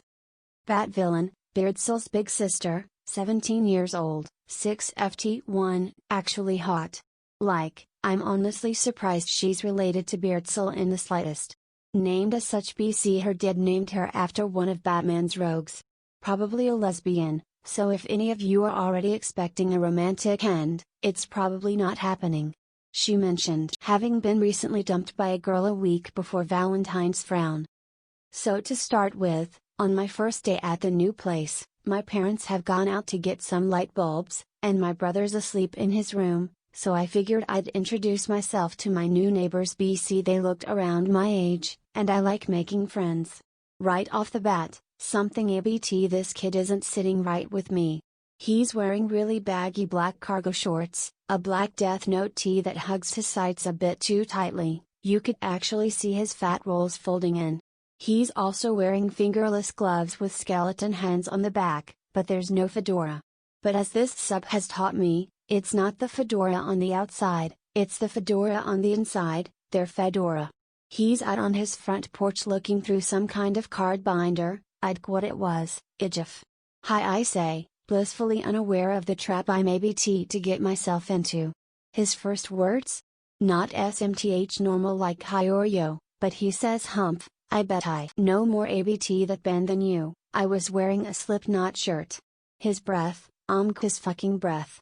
It smells like he ate onions and Dorito dust for breakfast. I'm honestly confused, so I just follow up with I'm sorry what? Apparently, he doesn't take this as a cue to maybe take back what he says, or say SMTH normal as a follow-up. BC he follows up with I know your kind, fake metalhead hipsters that only say they like metal to get with girls. Honestly, this is a new one, Reddit has not prepared me for this, I can barely get out a confused okay before he finishes off with just stay away from my sister, she deserves an intellectual, not some trendy fag. The fag bit kinda triggered me BC I'm bi so I basically go home after that. Like, an hour goes by, and I hear a knock on the door. I didn't hear a car, so I'm assuming little old Beardcel is coming by to bug me again. Nope, it's his older, normal sister. Hi, I'm Bat Villain, I'm Beardcel's big sister, I just wanted to drop off a basket of muffins as a welcome to the neighborhood kinda thing. Oh, and sorry ABT Beardcel, he can be an ass sometimes, but hey, what can you do?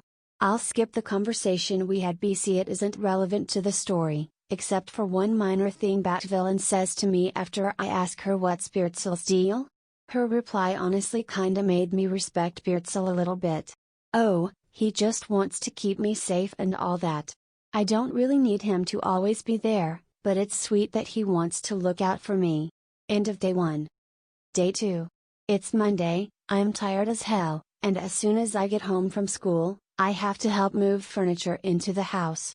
I'm carrying a 7 feet tall bedpost. It's actually hollowed out, so it's kinda light, but the base is really heavy, and when suddenly I hear a nasally lisp shout, "You're doing it wrong, let a real man like me show you how to do it." Seriously, he said that. Just try picture a 5ft5 orb trying to lift a 7 feet tall bedpost. Not happening. I ignore him and just keep carrying stuff in, so he says what? Can't stand my superiority? That last one earned him a slap on the back of the head from Batvillain BC. He was embarrassing himself and her in public view. He keeps staring at me really intensely whenever I step out, so I decide to piss him off by waltzing over, and talking to Batvillain, who's currently sitting on the porch reading Red Sun. Good comic BTW, pick it up if you haven't read it. We start a conversation but OFC, Beardcel has to interrupt every so often to prove his superiority. Gonna switch up the dialogue style BC. I am a lazy sob. Yui, oh hey, I love that comic. Batvillain, yeah, me too, it's really interesting. Beardcel, who cares, it's not even canon anyways. Yui, so? Still cool.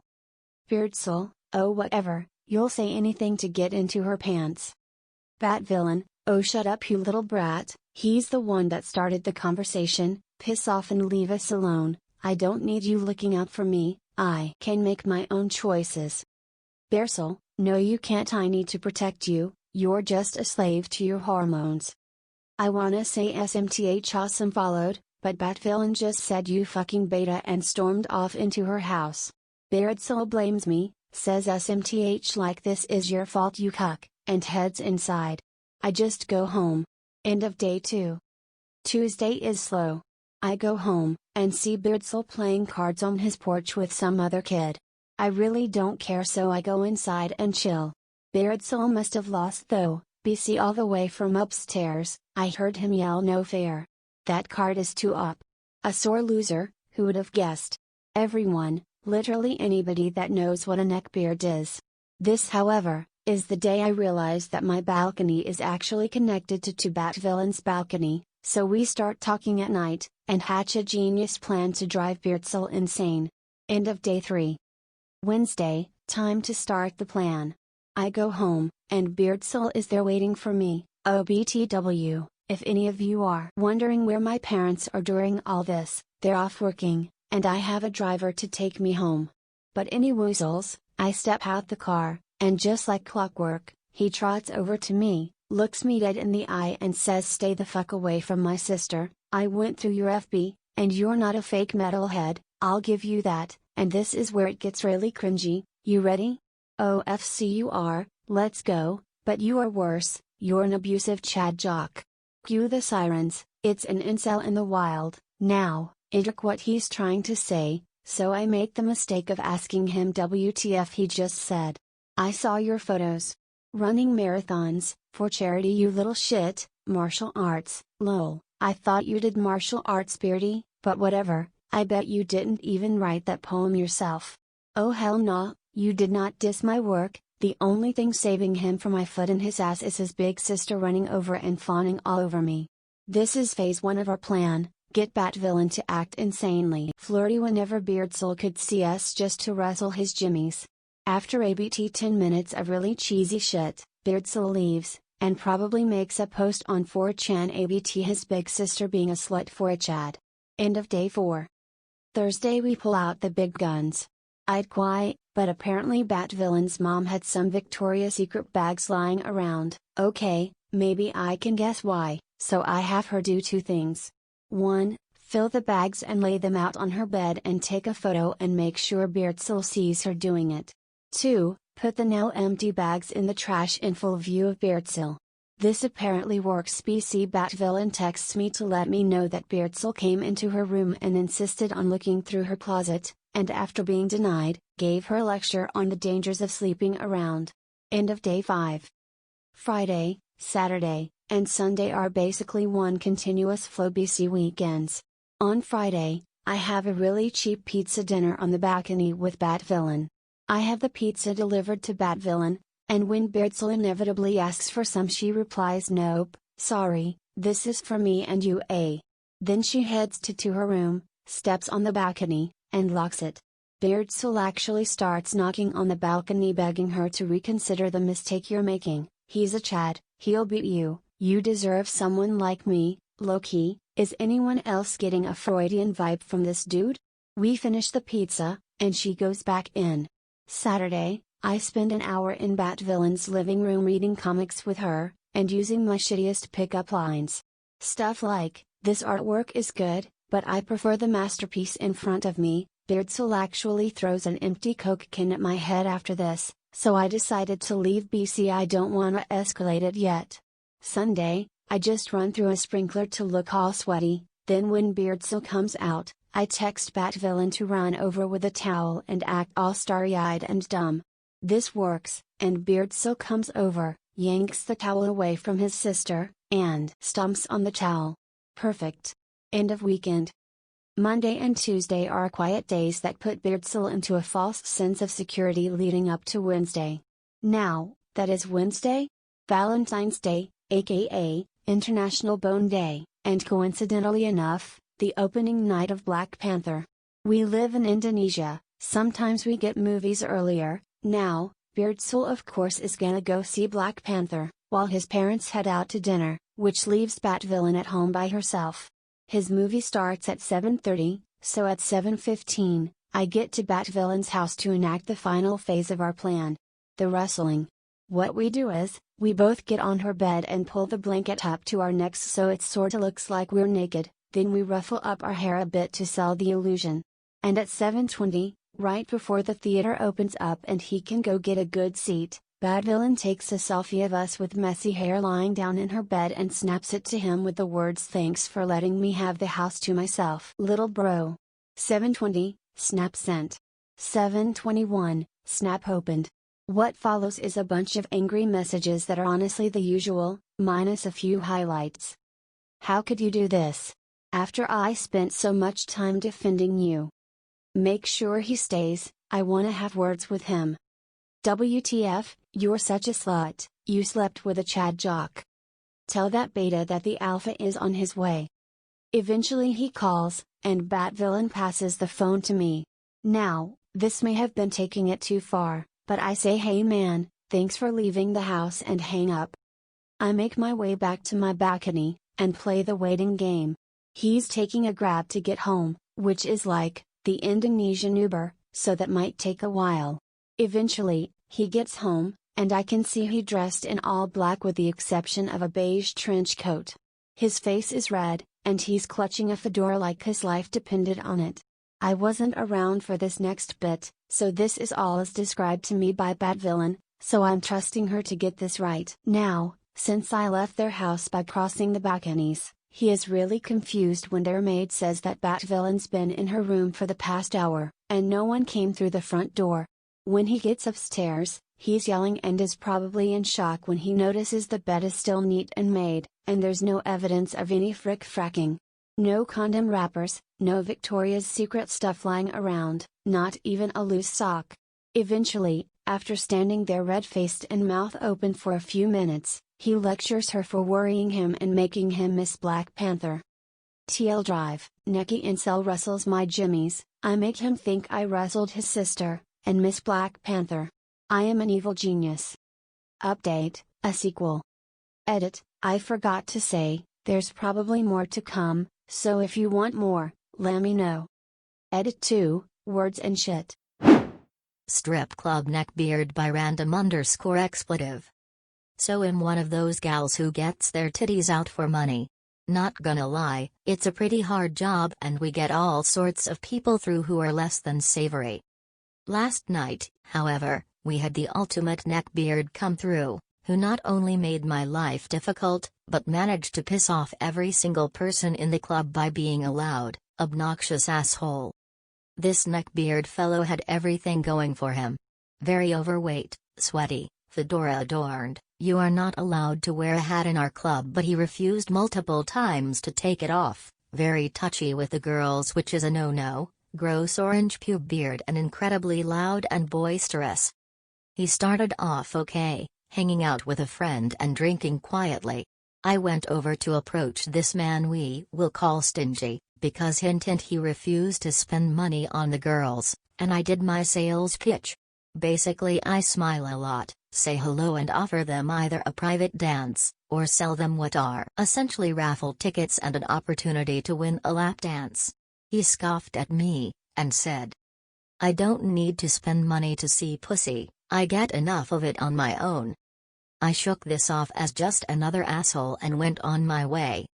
Throughout the night, however, Stingy was increasingly rude to every girl who would talk to him, and refused to spend a cent on anyone but himself and the copious amounts of alcohol and food he was demolishing. At one point he grabbed me, held me under a sweaty armpit and told me I was doing a shit job and a pretty girl like me would be better off at home with a boyfriend to look after her. Nearly crying from the stench of his armpit, I managed to wrestle myself free and escape, all the while he was yelling after me that if I ever wanted some real dick we could always go to the bathrooms. He was a hot topic of conversation all night, as furious dancers would bitch in the change rooms about how he had told them they should all go get real jobs, or that they should be lucky he was even talking to them, or that they should wear nicer lingerie because apparently he was an expert on what makes a woman look good. As the night went on and he got more and more intoxicated, he started getting more aggressive. We have stage shows every couple of hours, and as the girls would be up there performing, he would come slam his fists on the stage and start yelling. He would do this over and over again, drawing attention to himself and ruining the atmosphere for everyone else. Finally 3 a.m. rolled around and guess who was still here? That's right. Stingy. Us girls were leaving, most of us in pajamas or casual clothes, and he was still sitting at a table, yelling and whistling at us as we walked past. He finally got himself kicked out when he told the managers they were fucking lame for closing at 3:30 in the morning. He couldn't leave without one more swipe at my ass, which he missed, and then scowled as I skipped down the steps and disappeared, leaving him wondering why the hell I wouldn't let a fine man like him touch my bum, when obviously he was the best thing to walk into that place in a long time. I honestly can deal with a lot of shit at my job, but it's horror stories like this man that make it hard to stick it out. A neckbeard wouldn't let me leave a Japanese store by Sodabubbless. I have quite a few neckbeard stories as I am a nerdy decent-looking girl, and here's one of them. I sometimes visit a Japanese store in the capital of my country. The owner is Japanese and gets the products himself, a super sweet guy.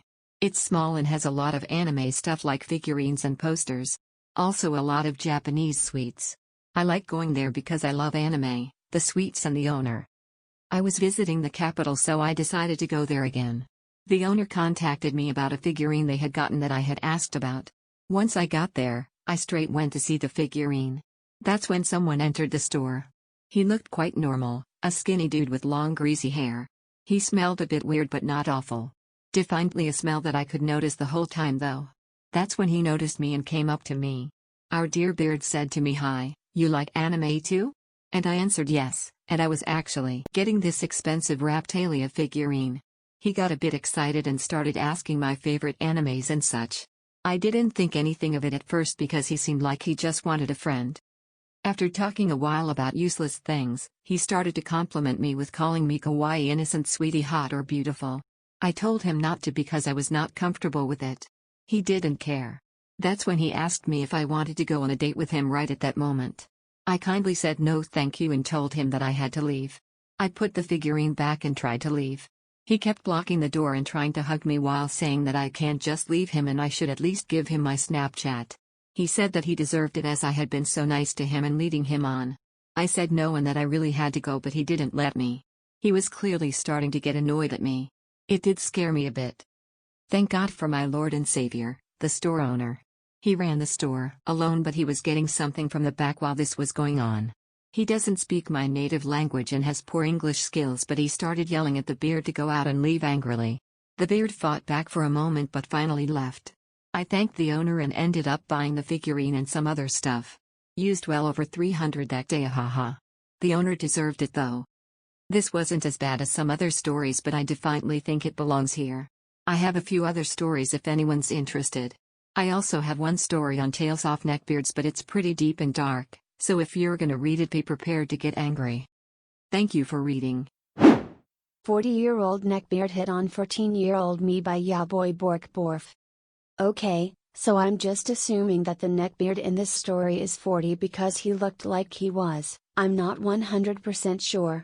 With that out of the way, let's get into this hellhole.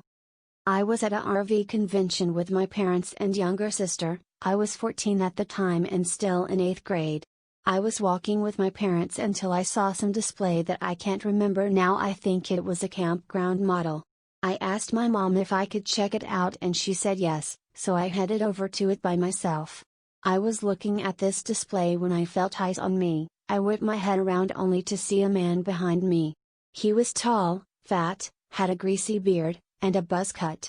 He looked down at me for a few seconds before he started to talk to me. This is our conversation. NB, hi, how are you, miss? ME, I'm fine. NB, you look very pretty today. Me, thanks, I'm 14. I said this to try and save this man from making a mistake. I was uncomfortable, but I was shy and didn't want to get anyone in trouble. What he said next, though, was the straw that broke the camel's back. This is word for word what he said to me. NB, well, those tits don't look 14. I immediately walked away, too scared to look back at the man. I walked around trying to find my parents as quickly as I could. When I found them, I stood by them for the rest of the day. I never told them about this experience. I'm still not sure why, but this scared the living shit out of me. I just wanted coffee, dude. By _typhoid_Mary. CasinoBeard Saga Part 3. Well. The response has been overwhelming. I had given it a few days and I am back with the next tale in the story of CasinoBeard. I will be telling all of these stories in chronological order, so at the tops of all the text posts you'll have part 20. This installment is a bit of a quickie. Well, the event is short. Now, on with the show. Our characters are me, 18-year-old girl. I have some dorky tattoos, look like a punk, and am not afraid to speak my mind. CasinoBeard, CB for short. 30-something, tall, fat greaseball of a human with no regard for boundaries. Can't believe a girl likes video games and also doesn't want him to touch her. Lamau what? Chad, 20-something tall as heck Chad-looking dude. Is aware of CB's antics, and is becoming my work husband. Mr. Rogers, my shift supervisor. A 50-something jaded as fuck or veteran with a soft spot for me, not in a creepy way. Again sweet as all heck, and very Mr. Rogers type. He will be my savior in many CB attacks. Now for some context. I had started my job in January of 2018 right after the new year. Because Chad was my trainer, I was going to be on his schedule for the next 2 weeks. So I had 2 nights off. Hallelujah. But alas, it came to an end. This story isn't as intense but gives a lot of context to CB's behavior in future stories. Again, our story starts waiting for the bus to take me to the casino. Manic Monday was playing on the radio. How fitting. Chad and a few other of our co-workers were waiting for the bus. I was just fucking around on Instagram when out of the corner of my eye, I saw him. Ah, our lovely antagonist. Such beauty. Such grace. He is our Ms. 2008. His clothes were so tight against his skin. Did he get fatter over the weekend? It's possible. I like to think that was the biggest uniform they had, because literally everyone's uniform, including my own, hung slightly loosely off our bodies. Baggy black caucus, a loose-fitting black shirt, and our jackets. You'd think had just walked out of a Hot Topic because of how tight his clothes were.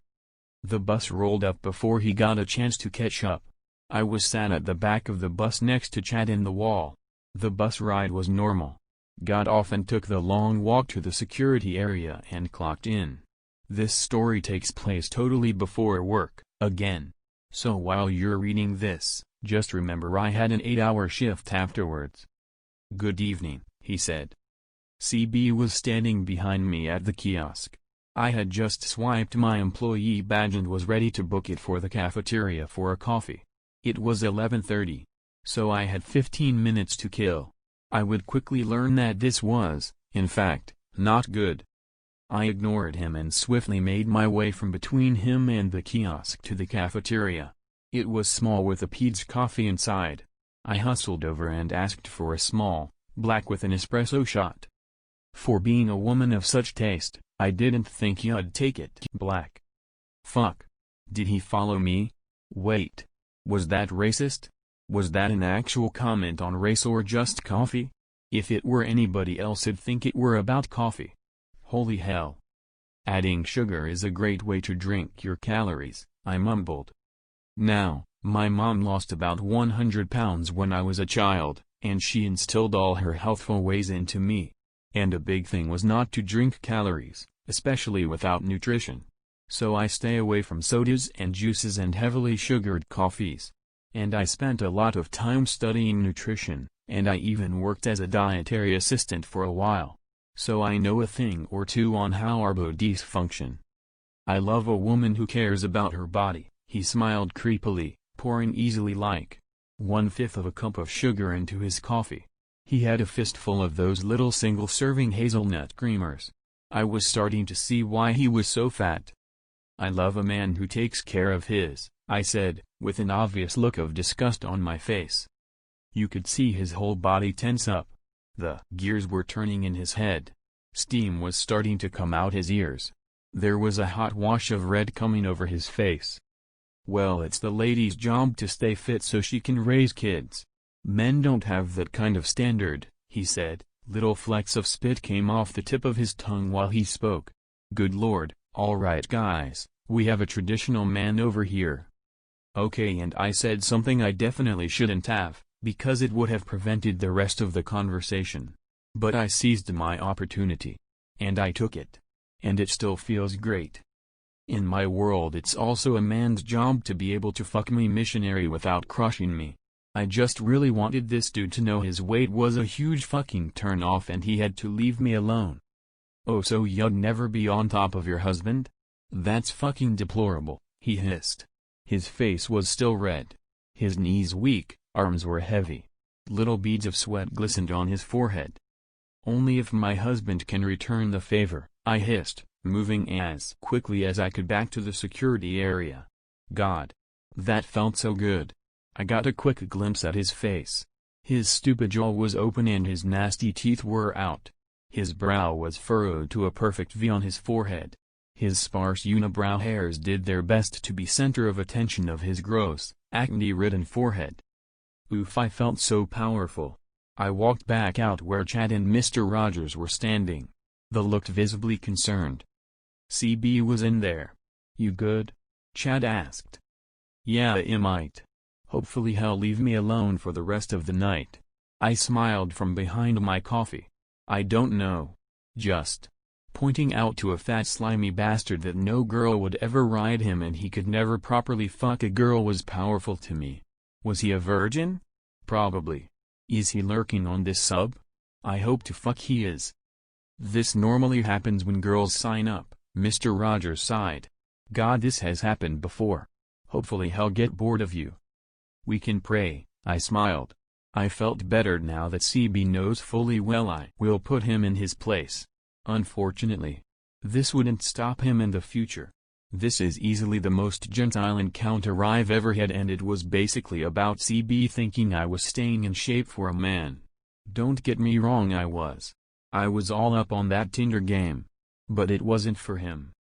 So, to shortly summarize what we've learned about CB today, he thinks men are a gift to women, women are only good for raising children and pleasing men, and has an even bigger perv than we thought.